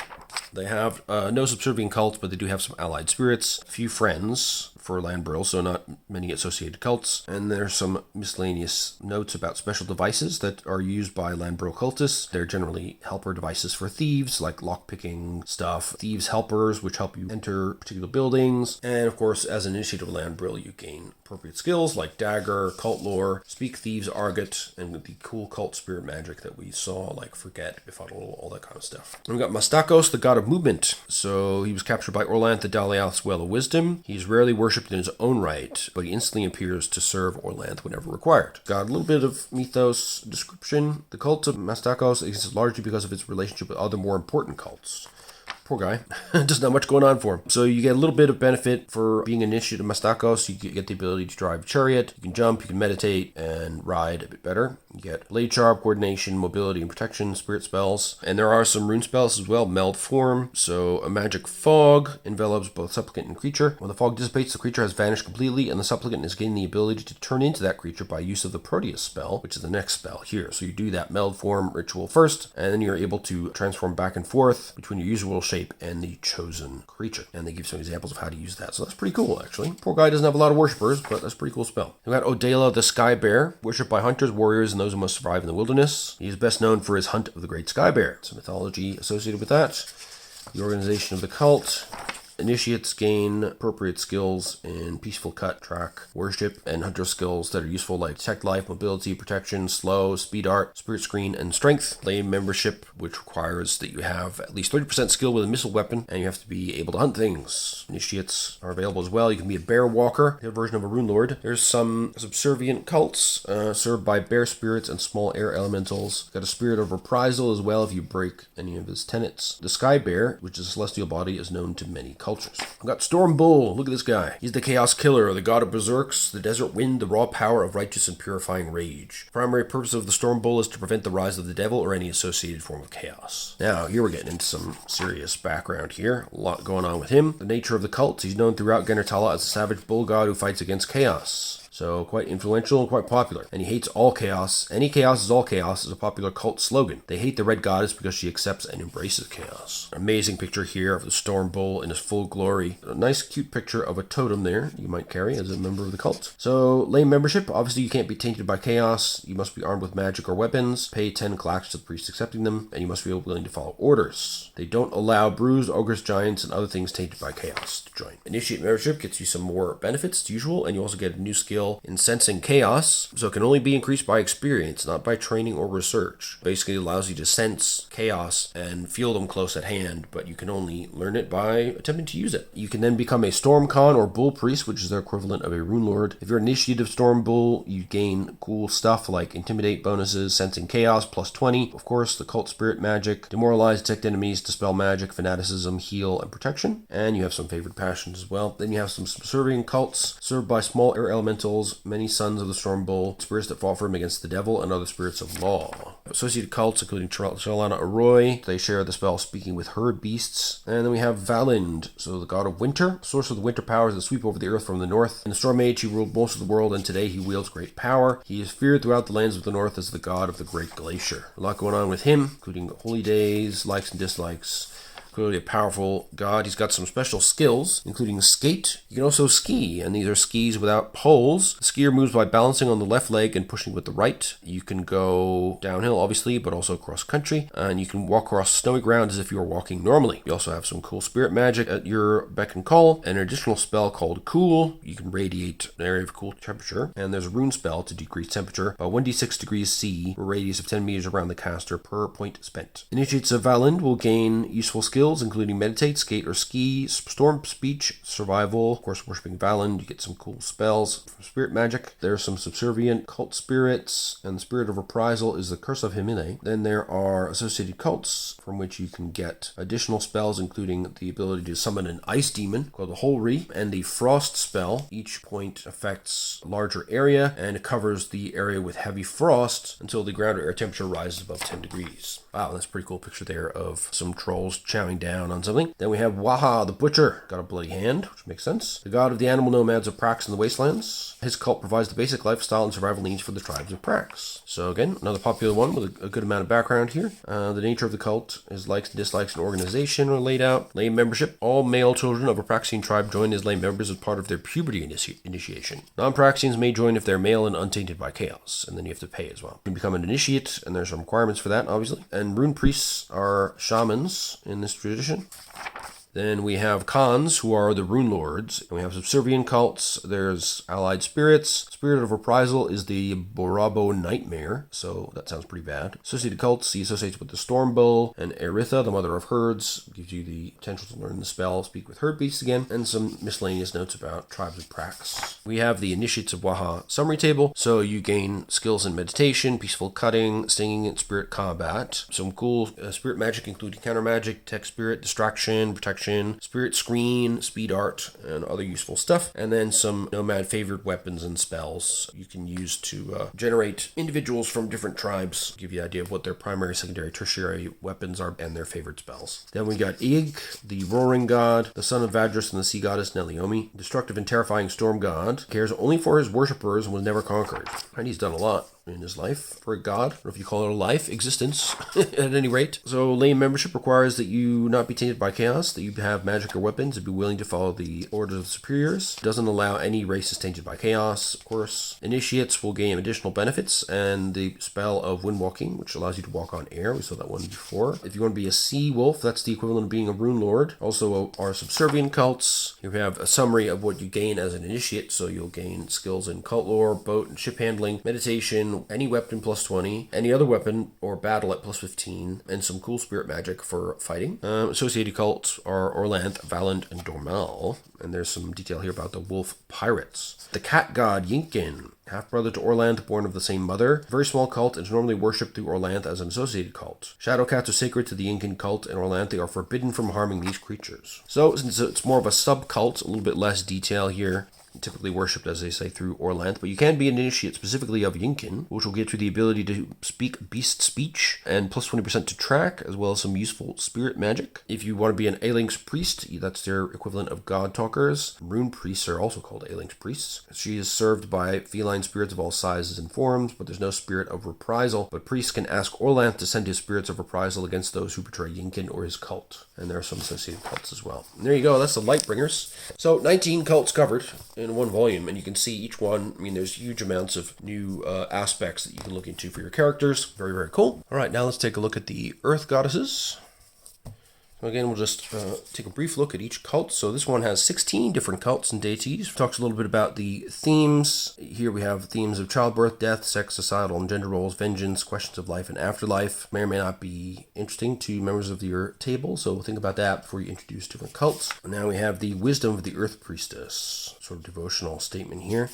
The goddesses of Earth are described in more detail here with their Earth cults and husband deities. How they answer the key questions: where did the world come from? Where did I come from? Why do we die? What happens after we die? Why am I here? And how do I magic? Well, they look at the other gods and their different pantheons and their areas of influence across Glorantha. Pretty widespread, particularly in the south here. Earth Pantheon and everybody that's included. Not everybody will have their own cult. They may just be subcults for one of the more powerful entities. Here we have an earlier illustration on page 4, once again broken down so that you see which god or goddess or other entity is featured in that drawing. And then we have their genealogy, as we saw in the mythology book. First off, we have Ernalda, the Earth Mother and Queen, the bountiful mother of life and the most favored of all the Earth goddesses. Reverence for her should stem from every living creature. She's fruitful and generous, and the goddess of women, female sexuality, community, and all the things that live on and in the earth. Wow. So she's going to have a fairly hefty mythos and history section, I would imagine.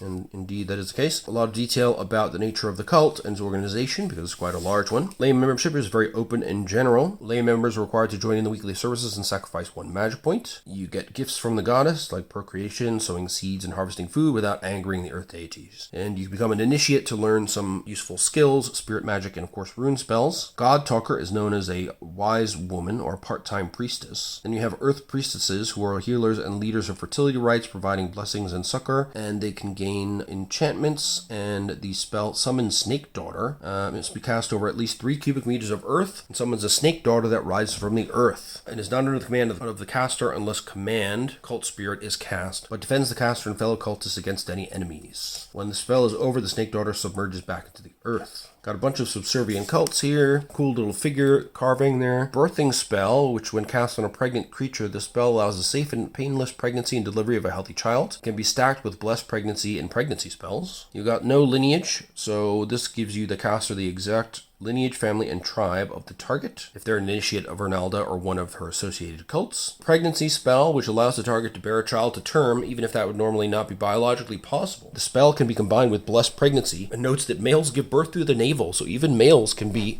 pregnant through the pregnancy spell. We have the plow spell, which we've seen in other volumes, along with the fertilize spell, restoring to the soil all the necessary mineral and organic vitality to support plant life. That's pretty awesome. Ernalda's a very creative and procreative being. You can also learn the spell to speak with horses. You can use orate and fast talk skills if the creature needs convincing. The creature can only speak for its natural awareness. It doesn't give it any additional intelligence. So it won't speak like a human. It'll just think about horse things and speak in horsey ways, but you can speak to them. And there's brew. So you cast this while you're brewing stuff in an amphora of 40 liters in volume, and increases the results of the brewed beverage 1 degree of quality, from poor to average, average to good, good to excellent, excellent to superb. For each point stacked, you gain an additional degree of quality. That's pretty cool. The flower spell. So when you touch any surface surface and spend a magic point, a pretty flower or spray of leaves unfurls on the spot. If the site is suitable for a small plant's growth, it takes root. If the site is not suitable, only the flower or leaves and a bit of stem appears not connected to the surface. You can keep creating flowers until you run out of magic points or the spell expires. And then we have the craft brewing skill. Roll 1d10, get your beverage quality. We got the husband protectors. So her local husbands give her a rune spell as protection wherever she is found. So we have Earthworm, allows an area of soil or rock to be warmed, free up frozen ground and make it productive again. Here she is, being fertile and bearing some snakes. She's also linked, of course, to Orlanth, Palmalt, the Storm Bull, Yelm, and Yelmalio, other major gods. Miscellaneous notes about her previous residences, where she exists elsewhere in the world, and some additional spells. Mountain Leap, no lineage Carofin variant. Mountain Leap allows you to summon a mountain wind, often in the form of a giant ram, that will carry the caster to the top of a sacred mountain. The entire trip never takes more than a few minutes. Wow. You can also summon an Oread, or petty goddess of the mountain, and a type of nymph described in the Glorantha bestiary. If you're an initiate, these are the benefits that you gain, including animal lore, cult lore, dance, sing, speak earth tongue, and worship Ronaldo. There's a lot of spirit magic, and all initiates start with the Ignite spell as an additional spirit magic spell that does not count against their 5 points of starting cult spirit magic. So these major cults, they give you some pretty good benefits. We got Aldria, goddess of the woods.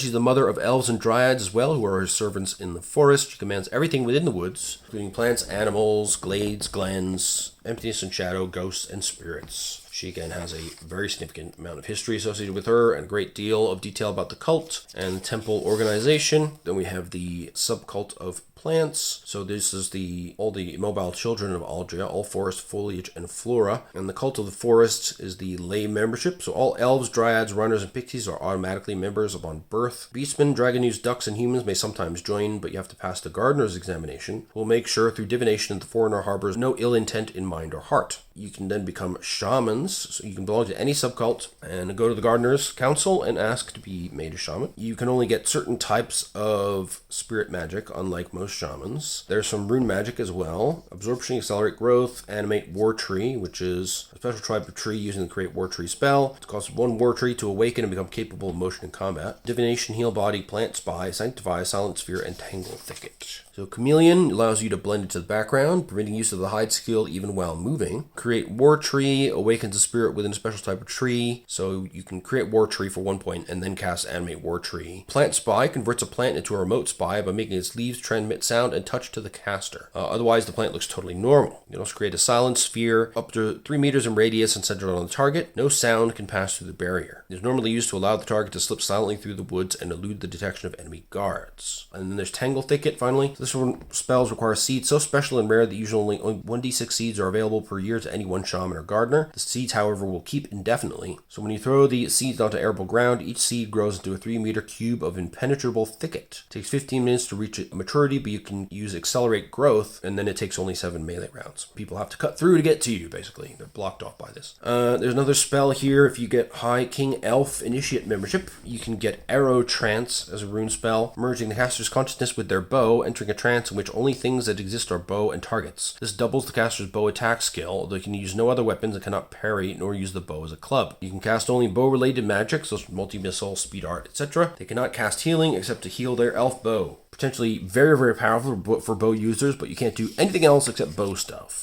Woodlord, which is a rune lord. The gardeners are a special part of elf culture who form a general council of elders for elf society. These are people that you need to go to receive and express your interest in rising through the ranks of the cult. And then we have subservient cults. There's Spirit of Reprisal, the communion of the tree, an empathic connection with Aldria that always works while they're in any woods. And then we have some associated cults as well, including Chalana Aroid and Dara, Erythia, which gets you to speak with Herd Beast spell, potentially. And lots of miscellaneous notes here about elves, elf society, rootless elves and renegades, and the different types of elves, and the initiates of the High King Elf cult, and the specific spirit magic you can cast, as well as the benefits to starting skills. So you really want to be an elf to deal with this. And here we have a whole story about the elves and their genealogy. So where they came from. The black elves, the blue elves, the red elves, regular elves, pixies, runners, dryads, and trees. Pretty cool. We got Australia. That's a pretty cool illustration. The keeper and distributor of all treasures. She's the goddess of deep earth and resides far beneath the surface. Cool iconography, mythos, and history. Sees most worship as an associate goddess of Ernalda, as the keeper of the granaries. Got a small cult, and her temples are normally located within Great Earth temples of her daughters. Lay membership is open to any non-chaotic sentient being that gives a 50L gift to the temple. And you can learn the skill Mineral Lore at a base of 5%, and you can judge the nature of Earth by examination of rocks or soil. Quite helpful. And you can also learn some spirit magic spells at the normal price, and a few rune spells. One of them is Aurelia's Cavern. Creates an invisible barrier cube 3 meters per side. Nothing can blow through it. And we have the Preserve Wealth spell. So you cast it upon a 40-liter storage container like an amphora, and anything placed within that are then sealed and unspoiled until the spell ends, when the container is opened. So if you spend more points on the spell up to 5, then you double the size of the storage container you can affect with this. You can seek an omen. You roll 2 dice. For every point the good die exceeds the bad, the target has 1 significant skill roll, changes to a critical success at some point in the upcoming week. For every point the bad die exceeds the good, the target has 1 significant skill roll, changing to a fumble. You can also summon a guardian, a spirit with 2d6 plus 6 pow and 3d6 charisma to protect treasures stored within the earth or in a structure dedicated to Aurelia, such as a granary. Manifests as a large snake or large dog, and the spell ends if it's killed. You can be a rune priestess to oversee the treasuries of the earth cults. She's got some subservient cults. The spirit of reprisal gives you bad luck, which sounds pretty rough. God learners identified as really with the Pamaltelan goddess Alishmara. Through that connection, you can get the bounty rune spell. It increases the quantity of food, grains, and or vegetables by 1 encumbrance for every full 10 of food present. She's got associated cults with Babistagor, Caledra, and Aurelion, through which you get the fertilize ritual, which you saw earlier. In general, initiates of Aurelia will gain points in cult lore, worship of Aurelia, of course, meditate, evaluate, mineral lore plus 10, read, write, Thealin plus 20, and speak earth tongue, along with your cult spirit magic there. Then we got Babistagor. It's a pretty interesting illustration there, definitely giving us a scary look there. The avenging daughter of the Earth Mother, they defend temples and hunt down kinslayers, oathbreakers, and other vile criminals whose actions have harmed the temples they guard. Cool. Got some mythos in association with that. Babistagor welcomes the worship of any non-chaotic sentient, including the elder races. You have to join the weekly service and sacrifice 1 magic point. Membership is permanent.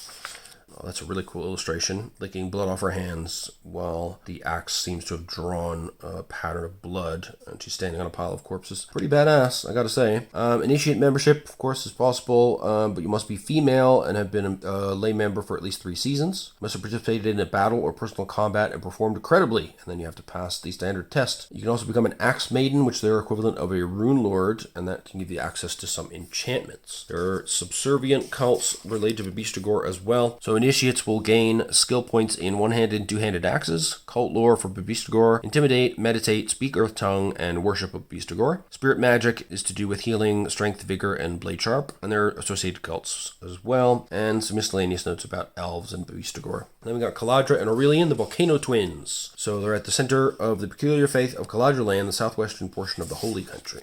They have a little bit of explanation about their actions, iconography, runic association, etc., the nature of the cults, cult organization, the vent, which appears to be their center of power. The 3 main temples and holy places are the Breakwater on Drustella Island, Meeting Hall Mountain, and High Temple of the Vent, the largest active volcano in the Holy Country and the birthplace of Caledra. So, lay membership, you must make a normal sacrifice of POW on holy days, 9 holy days. You must donate 2 weeks of service per year to the temple. For that, you will gain room and board, some skill training, and you'll get some spirit magic. Some are at half cost, like Detect Gems, Detect Gold, and Ignite, and Bludgeon and Darkwall are prohibited outright. For initiation, you need to have served 2 years as a lay member and convince the priest of your dedication, and you must give a gift to the priest, which is customary. Then you get mundane benefits, training more skills, and you'll gain spirit magic, which includes detecting earth blood, so both more potent and costly than most detect spells. Ignores intervening rock or metal, but otherwise works and costs as per detect substance. Detect firebone, detect diamond, ooh, very nice. Then we got rune magic, earthworm, enchant instrument, enchants a pair of lyres to mutual harmony. Then there's fertilize, we've seen before, field well, alters the metabolism of the target to be able to withstand volcanic heat. Unisonance, which means the caster of the spell will use a specially enchanted instrument, and they will then resonate with the instrument and communicate back and forth musically over 15 kilometers per stacked point. Communication is carried out with the melodies played. So the acolytes in this cult have a special niche. Full priesthood demands that 2 priests join in imitation of the sibling bond of the twins. But finding a suitable partner for lifelong mind link is often very difficult. So then you have twin priests, are the rune priests here, and you have to be bonded in pairs. You must take a love twin passion of at least 60%. Pairs are nearly always male and female in imitation of the gods, although there are exceptions.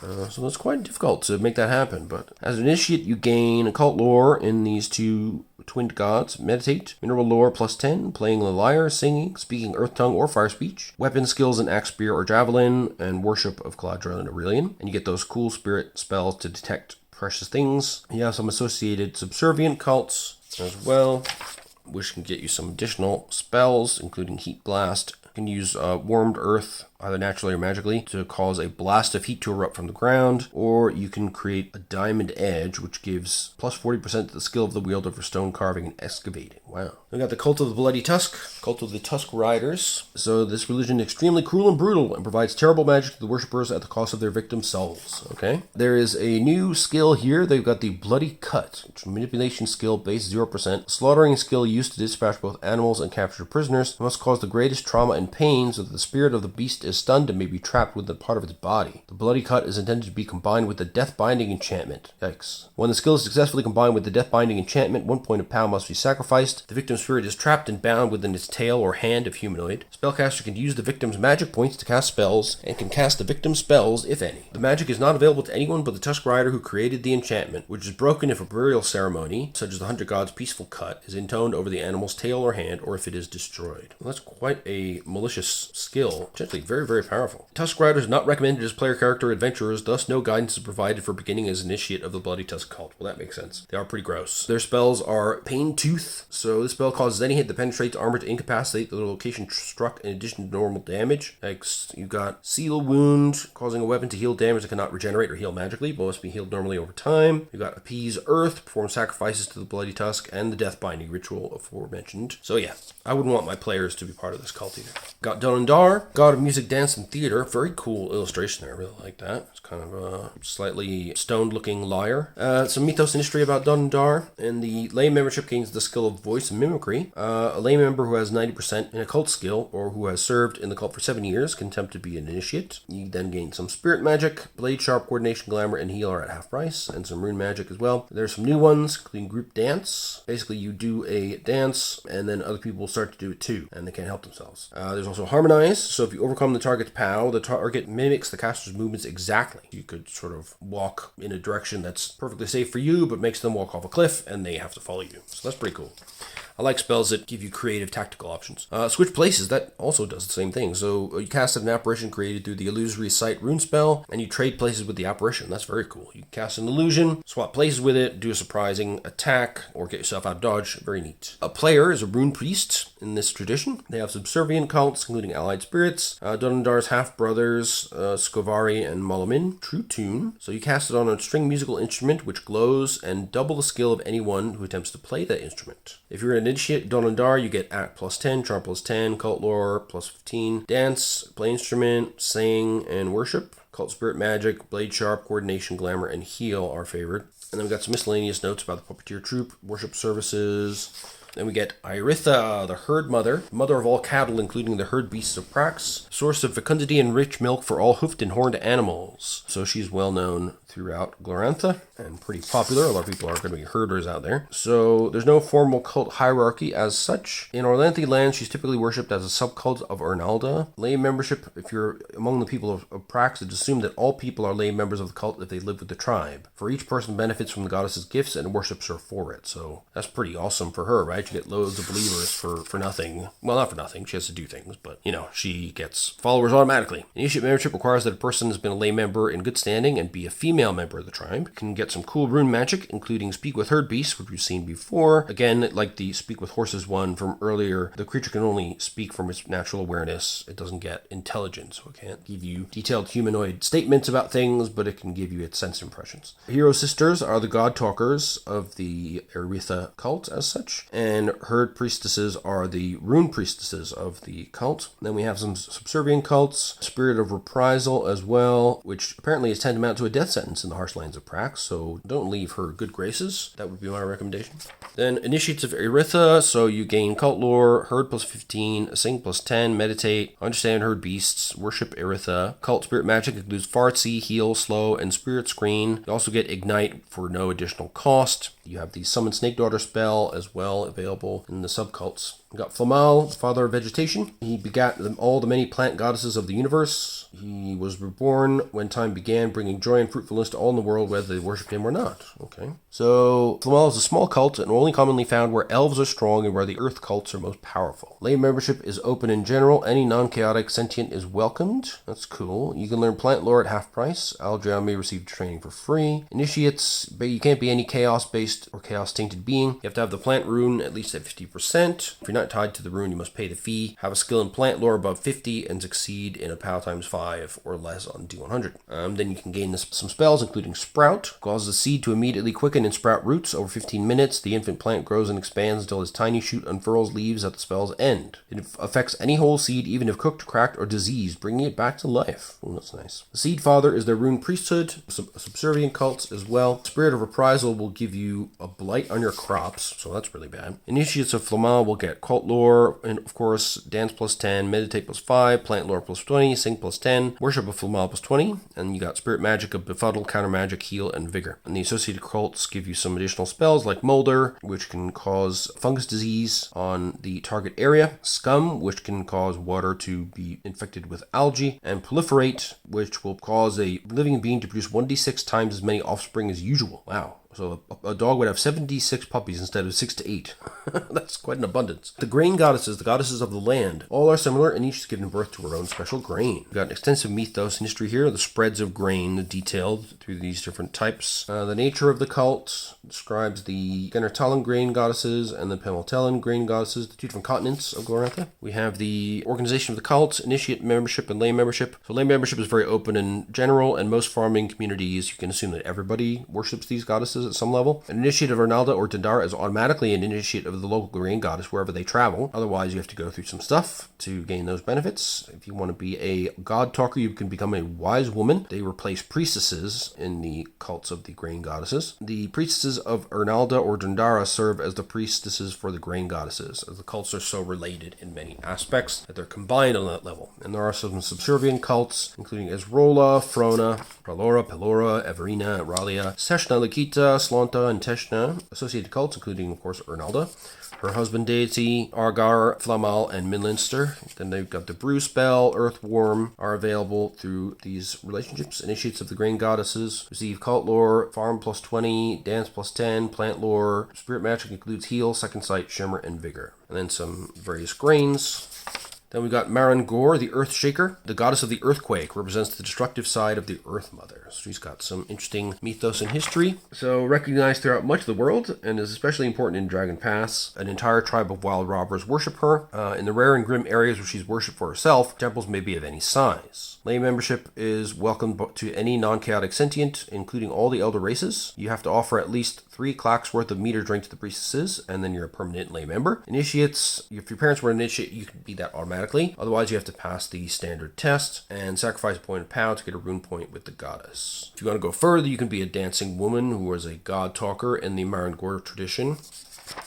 The Shaker Priestess are the rune priestesses, and if once ordained, you have to be celibate, trading the joys of love for the most impressive magic available to any earth cult. So you got some great enchantments and spells, you can summon snake daughters, and then you got a Spirit of Reprisal, Hote. It prevents you from casting any healing spells or anything associated with healing. And priestesses and high priestesses are not cursed by Hote, instead they're visited by the Fury named Ueziv, cause the earth to become a deadly foe of the priestess. Whenever you touch bare soil, you lose POW. Some associated cults, you can also summon Laudril if you're on the lip of an active volcano. Okay, you can start an eruption, and then you get enough time to run away. Initiates of Marin Gore, you get a one-handed axe skill or mace. Cult lore, dance, intimidate, meditate, speak earth tongue, and worship Marin Gore. Spirit magic includes befuddle, blade sharp, bludgeon, demoralize, disruption, dull blade, heal, iron hand, strength, and vigor. Any can join, though males cannot become shaker priestesses, and only men who are castrated can become god talkers. Interesting. We got Mostal, the Maker, the god of the dwarves. He defines the dwarfs' universe and gives them personal immortality at the expense of illusory freedom. Dwarves to keep at their ancestral tasks, doing the things that dwarves are meant to do, live forever. Peaceful incentive to maintain this way of life.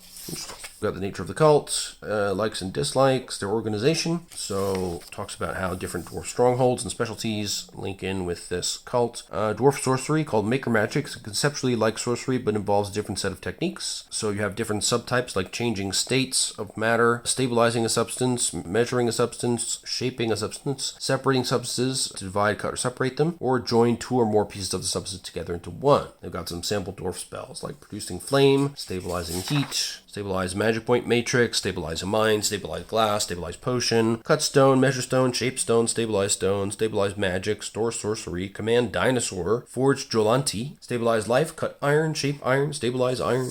You get a certain theme here. Then there are miscellaneous notes about diamond dwarves who have reached perfection in their craft. So you have to attain 100% in each of the skills basic to your work category. Initiates of Mostal, player character adventurer dwarves automatically begin as initiates of Mostal and receive skills and sorcery appropriate to their type. So that's talked about in the Glorantha bestiary. Then there's a discussion of heresies as well. So you shouldn't be an individualist, not the dwarven way. You shouldn't be an octomonist, which means that dwarves give up all contact with the outside world, including warfare, and open-handism is heresy in which you openly deal and trade with humans and other races. We got Pamalt, the Earth King of Pamaltella, ruler of the southern continent, keeps the land alive, and his worshippers are devoted, accepting their share of his responsibilities, and they're the working men of the plains. Okay. We got a lot of mythos and history for Pamalt. Obviously, since he rules the whole continent, it's a pretty big deal. King of Pamaltellan gods. He's not the strongest, the cleverest, the largest, or the most magical, but he knows and understands all the gods under his rule and is the king of the south. Directly controls the earth powers. Different ways of worshipping are detailed here in this sidebar. The cult is centered on a tribe of several extended matriarchal families ruled by a male chieftain who must be from a special royal lineage. All creatures not of chaos may join as lay members, even elves and trolls, but few ever do. And you have to donate some foodstuffs. If you want to be an initiate, pure-blooded Agamori can join the cult by sacrificing a point of POW. Non-Agamori must pass an initiation, and humans of mixed descent are treated differently depending on the region. Interesting. Then we have some special spirit magic, including comprehension. Increases the target's mental agility, though their int remains constant. Each point of comprehension adds plus 5% to the target's knowledge skills. All the knowledge skills, in fact. Pamalt's Touch is another special spell, increases the target's chances of success in casting spirit magic by plus 5% per point. Also, Earth Touch is a rune spell. This spell lets the caster read the exact strength, size, con, dex, int, pow, and charisma of any entity touched. It also informs the user of the target's current hit points and magic points. The spell can be boosted to sense through counter magic or shield. Shamans are the most widespread magical leaders of the Doradi. They also have rune priests, even though the cult is largely shamanistic, and they have chieftains as well. They can learn a special rune spell called Summon Tribesmen. So you need an hour-long ritual and only affects your own tribe. All affiliated Doradi within 5 kilometers finish their immediate business, gather any equipment, and report to the summoner within 2 days. The spell is a privilege and it must not be abused. It is used only for emergencies or joyous celebrations. Then you've got some allied spirits. Initiates of Pamalt, they gain cult lore in Pamalt, homeland lore, meditate, orate, sing, survival, worship, and then you get some cult spirit magic taught for free, comprehension, coordination, glamour, Pamalt's Touch, strength, and vigor. A bunch of associated cults, which you can get cool stuff from, like bounty, discern magic, so comprehends the number of points of spirit magic the target has, the number of sorcery spells the target has in mind, and how many points of rune magic the target knows. You can also get no lineage to get the exact lineage, family, and tribe of the target if they're an initiate of Pamalt or one of the associate cults. You get Fleetfoot to double your movement rate, summon Law Drill, which again gives you the volcanic explosion. Pathway allows the user to determine the direction of the nearest oasis. Now that's useful for the traveler. Soul Spear, you cast this upon a spear. Spear's head burns with a weird translucent black flame. When it strikes an opponent and does at least 1 point of damage, that opponent also loses 1d6 magic points. Cool. There's also a rune spell to restore magic. Replenish the use of 1d6 rune points without the benefit of any tempo, but it can't be in excess of your points that you've actually cast up to that point. Now we got Ti Korakek, the goddess of the dead. She rules the dead and is worshipped by those who prepare the dead for burial and who prepare the sick and dying for death. So we've got mythos and history there from before time. Organization of the cult. Lay membership is free for all living people who seek to prepare for death. Initiate membership. You need to be any female initiate of an earth cult with a 50% skill in prepare corpse and a read-write Thealan of 50% or past the age of childbearing can join the cult simply by sacrificing 1 point of POW. Fairly specific groups they're looking for here. Get some cool new spells, including Command Ghost. Cost 2 points. Can command a ghost by overcoming its POW in a resistance roll. If successful, the ghost is subject to your will. You can ask it questions and receive answers, and it can't lie. It can be ordered to enter or exit spirit combat, but it can't be commanded to do something not within its power, such as to leave its area of binding. There's also Summon Dead, so you can perform this over the corpse, grave, or other remains of an individual, and then their ghost arrives from the earth at the end of the summoning. That's awesome. Keeper of the Dead is the equivalent of the Rune Priest. They gain some cool enchantments. And then there are some subservient and associated cults as well. And the miscellaneous notes include the specific funerary rites of T-Quarkik. Initiates, they gain cult lore, of course, meditate, prepare dead, plus 30, read, write, Thealan, sing, worship, cult spirit magic, including detect magic, dispel magic, extinguish, and second sight. So yeah, pretty interesting one. We got Ulyria, the goddess of love and fertility, one of the 8 primal runes of power that shapes Glorantha. She is growth and life. She is worshipped by anyone wanting her blessings, represents love in all of its forms. Some mythos and history. There are 3 ways of love, according to the cult. Love through the body, love through companionship, and love through propagation. But that could be through like aiding orphans, being a mother, making gardens, anything like that that increases the life force of the world. That's pretty cool. So the 3 aspects of Ulyria are often worshipped separately, sometimes at neighboring shrines. There's a new skill here as well of courtesan, so skilled and professional crafters whose tools and products are human body. The skills of love are multiple, but all are contained within a skill. Increased competency indicates increased finesse. Wow, okay. Then there's the birthing spell, community, so guarantees rapid and easy communication of ideas. Errato comatose lucidity, so the spell's recipient must accept and cooperate. Both the recipient and the caster experience the ecstatic oneness during the moment of sexual climax. Okay. The target of the spell now possesses a love caster passion at 60%, and for one day may act as if inspired by this passion, equivalent to a critical success on issues relating to the caster. You can also transfer a pregnancy between willing females of the same species. Ooh, wow. Unity, generate a love other passion between 2 people starting at 60%. For each additional rune point, add 10% to a maximum of 100, or 1 additional person can be added. An acolyte is their equivalent of a god talker, and you have to have served as initiate for 2 years. Initiates get charm plus 10, courtesan plus 10, cult lore plus 15, dance plus 10, meditate plus 5, play instrument plus 10, sing plus 10, worship Ulyria plus 20, no cult spirit magic. Favored passions are devotion to Ulyria, love anything, loyalty to the temple. Also an inspired love spell, add 20% to the target's love passions, temporarily creates a new love passion at 20%. You can stack them, each point gets an additional 20% up to 4 for the aroused passion. Target can earn an experience roll for their new passion, which will almost certainly succeed. Then we got Voria, the Spring Virgin, the goddess of new beginnings, youth, and innocence, mostly worshipped by children. Tiny little section here. The embodiment of spring, worshipped mainly by humans and by Aldriami, and has a shrine at every Earth temple. Anyone old enough to speak that's never belonged to any other cult or entered adolescence may join, so she really is a god for children. It gives you the flower spells, Invigorate, which refreshes the recipient, and you can speak with small animals. That's adorable.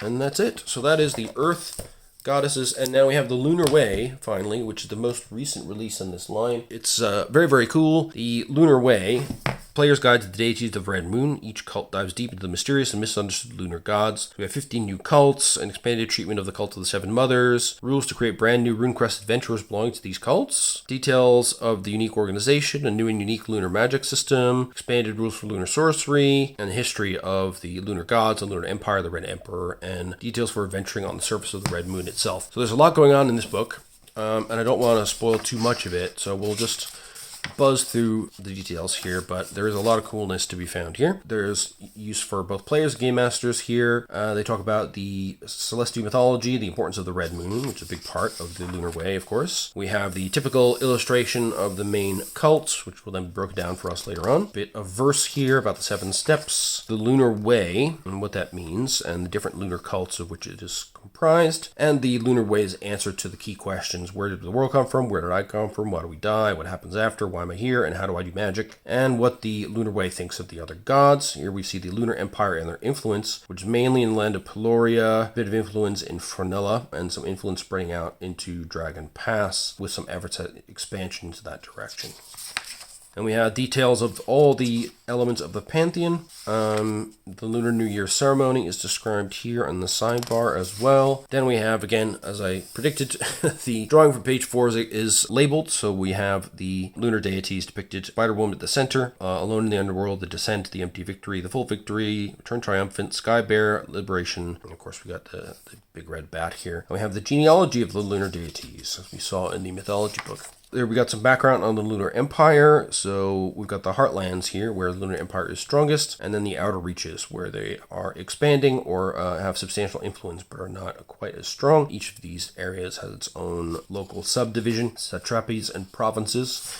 We've got Imperial Nobility. There are several different noble clans that are described here. The Lunar Army, which is maintained by the Red Emperor into 4 different corps. The Imperial Bodyguard, the Heartland Corps, who fight as light infantry, the Cavalry Corps, who are mounted, and Lunar College of Magic. Magicians who have been trained to coordinate their magic for the purpose of warfare. Then we have short history of the Lunar Empire, the Red Moon itself and its timetable and how it works in Dragon Pass, the temporal Red Moon, how the weeks are measured and marked by the Red Goddess. Then we have a map of the Red Moon itself, which is pretty cool. And there's some key sites on there as well. And we've got loads of detail about how the moon behaves, the physical appearance of it. When you view it with magic, you can see a network of dark lines, and these are called the energy net. So these points of power are connected by streams of magical energy. When lunar initiates look up from below the moon, they see her face. She's beautiful and gentle and decorated with the jewelry of liberation. She wears upon her head a gleaming white diamond upon which is held the light bird of freedom. Then we have details about the different parts of the Red Moon, places of interest, which are marked on the map.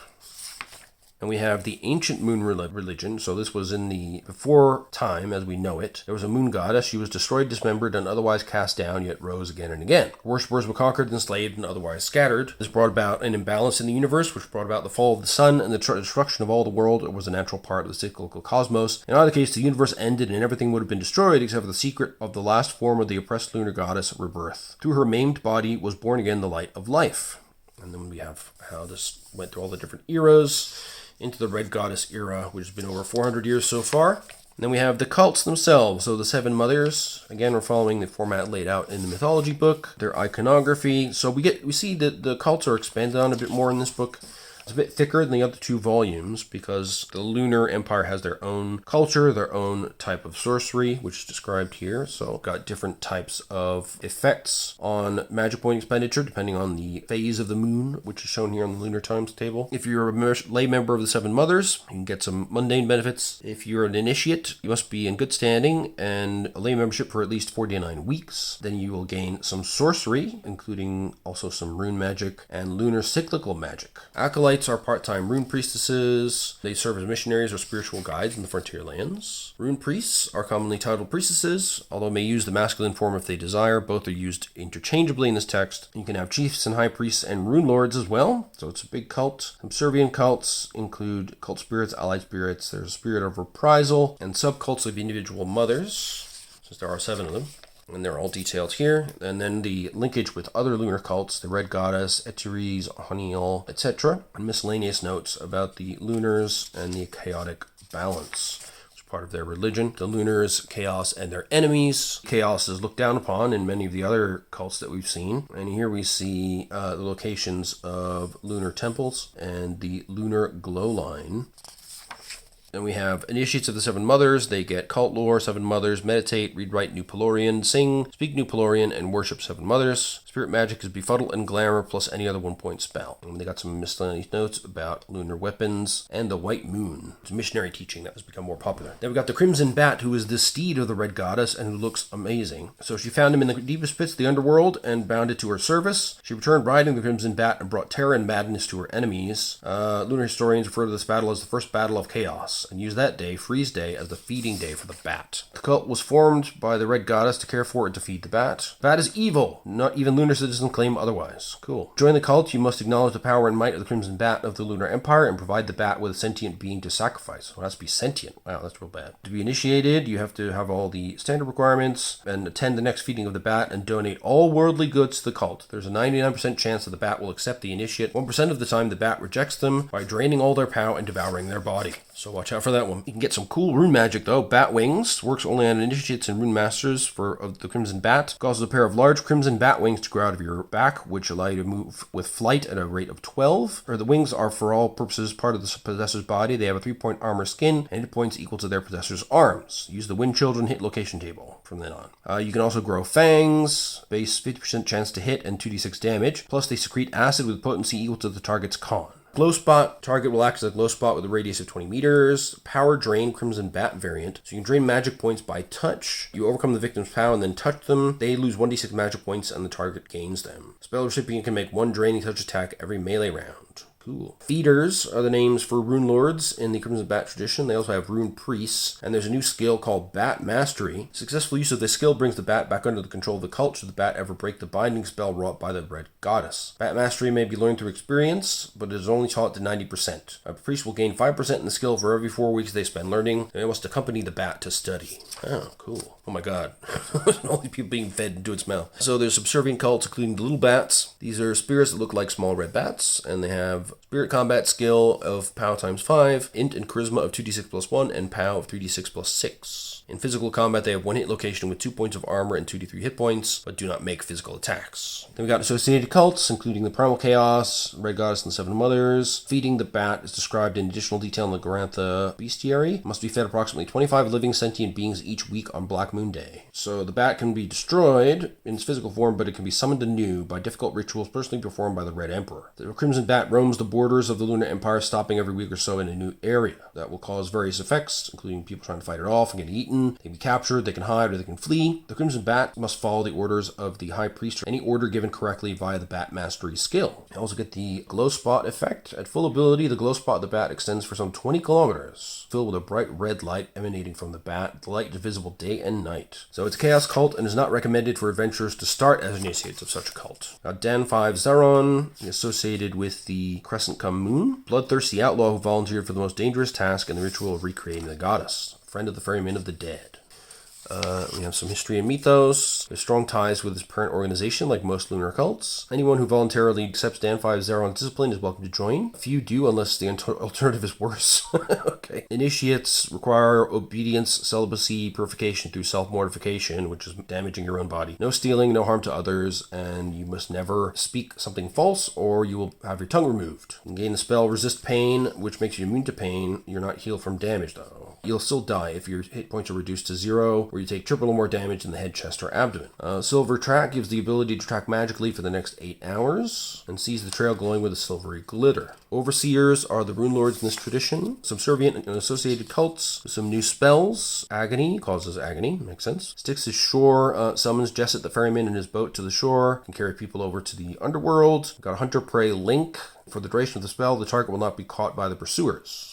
And we got miscellaneous notes about the cyclic lunar magic and how that affects aspects of this. Then we have Dizola, the Binder Within, one of the 7 mothers, and became the Keeper of Vows and the Mistress of Earth Magic. She's got a really nice portrait there, interesting markings, very appropriate to the Lunar Way. And like all the lunar cults, very closely tied to the Red Goddess and the 7 mothers. Lay members require very little commitment, and there's no unusual requirement to staying within. Initiates must be lay members of good standing for at least a year. There's a sidebar here about Gera the Suffering Woman, the prehistoric moon goddess of great fame, who was destroyed by the ancient gods. Acolytes are part-time rune priestesses. Then there are full-time rune priestesses and subservient cults as well. Initiates will gain cult lore, dance, meditate, speak new Pelorian, sing, worship. Cult spirit magic includes befuddle, glamour, heal, second sight, and vigor. And then we have the resist pain spell again, and notes on cyclic lunar magic. Eteres, the messenger of the red gods, the lunar goddess of trade, roads, and merchants. So some detail about the nature of her cult. Again, strongly linked to the 7 goddesses and the red goddess herself. Lay membership requires very little commitment. 1 magic point sacrifice per season. Initiate requires previous lay membership of at least 4 weeks, a fee of 10L, and the standard skill requirements. There's a new rune spell, exchange spells. You can trade possession of 1 spirit magic spell, but you can't use it with rune spells or sorcery. Initiates of Eteres will gain bargain, cult lore, evaluate, meditate, trade talk, worship Eteres, and occult spirit magic, including counter magic, extinguish, farsi, glue, ignite, mobility, and repair. And we have the Haunil, the Artess, the lunar earth goddess and mother of maize. Alright, she's a new food grain goddess and brought rich blessings of fertility for all who are wise enough to call on her. Got many achievements, apparently. She is the goddess of lunar earth, the goddess of maize, and the primary lunar fertility deity. Lay membership is open in general. You have to just join the weekly services and sacrifice a magic point. Initiate membership. You need to be a member for 49 weeks and be quizzed about the religion. The Corn Priestesses are the names for Rune Priestess. They're subservient cults, which can gain you spells like Dark See, which allows you to see in the dark for 6 hours as if it were full daylight. If you're an associated cult, you can gain spells like Sprout, Terrify Horse, which causes a horse to panic with no chance to resist. Pretty badass. As initiate, you gain Charm, Cult Lore, Dance, Meditate, Speak New Pelorian, and Worship Haunil. Cult Spirit Magic is Befuddle, Glamour, Heal, and Second Sight. Glorantha, conquering daughter of the favorite goddess of the lunar provinces. She's worshipped by women as a domestic goddess as well. And quite a bit of history. You can see how each cult is covered in some detail in this volume. Lay membership is unrestricted. Members of the lunar military have a good time joining this one. Initiate membership must have served with distinction as a lay member for at least a year, and then pass a test. Then you can gain new rune spells, including Create Bridge, a shimmering band of crystal 10 meters long, 1 meter wide, and a centimeter thick. And you can use that to support wagons, horses, and even stonework. There's also Daughter's Road, so you get 2 points of spirit armor and 2 points of counter magic. Cumulative with spirit screen, counter magic, and shield, and the target also gets the effect of mobility, but does not increase with stacking. Shield Maidens are senior initiates. That's an interesting one, a new niche there. You got Priestess of the Daughter is their version of a rune priestess. Daughter of the Moon is their version of a rune lord. We got some subservient cults. We can get you the City Harmony spell, which we've seen before. Breathe life into art, so you can roll a special success or better to awaken a spirit within a statue. The characteristics will be 1d6 per rune point stacked with the spell. And Silver Track, which we saw before. Initiates of Glorantha get cult lore, javelin, meditate, other weapon, ride, worship. Spells include blade sharp, coordination, glamour, heal, light, mobility, multi-missile, protection, and speed art. Then we got Ontur, the brown man, the god of scribes, philosophers, and lunar sorcerers. Lay members can be anyone, including chaotic species. You can be either students or worshippers. And then there are Ontur lectures. So transcendent knowledge cannot be gained through the senses, but only through supersensorial perception and control of the mind. So they have 4 sciences in the Ontur cult, it seems like. Supersensorial perception, metaphysics, language, and music. Initiates must have at least 50% in any sage skill, and you have to be tested by the cult. And these are the sage skills listed here. Then you have sorcery, so you can master the moon rune and sorceress technique of command. And there are spells including call moonlight, commune with planet. So a set of version of the spells, each one associated with a different planet, which are then associated with certain deities, runes, and they have a certain period in the sky and an appearance. They can discern constellations. You gain plus 5% in all usages of the rune or runes for the duration of the spell that are linked to those constellations. Distracting glamour can distract your opponents. Identify spell. You can identify the subject of spell or when a spell is cast. Logical clarity immunizes the subject to the effects of madness, orate, or other mental confusion. Moonfire causes crimson fire to fall from the sky in a 5-meter radius, doing damage to a random hit location. Cool. Neutralize magic, well, does what it sounds like. Pierce the veil allows you to perceive every entity in range with magic points and see the exact number of magic points in everything perceived. Solace of our goddess defends the subject from the effects of mind-altering magic, including befuddle or vampires in thrall. Very cool. So you get a lot for being part of this. It seems to suggest a certain view of the world, but you get cult lore, lore any or bureaucracy, meditate, read, write, new Pelorian, sing, and worship. And then you get mad plus 25, 10, and 10 to any 3 spells from the following list, which is listed there. Brown sages are their equivalent of rune priests. They've got some subservient and associated cults, some relation to Lankor Mai.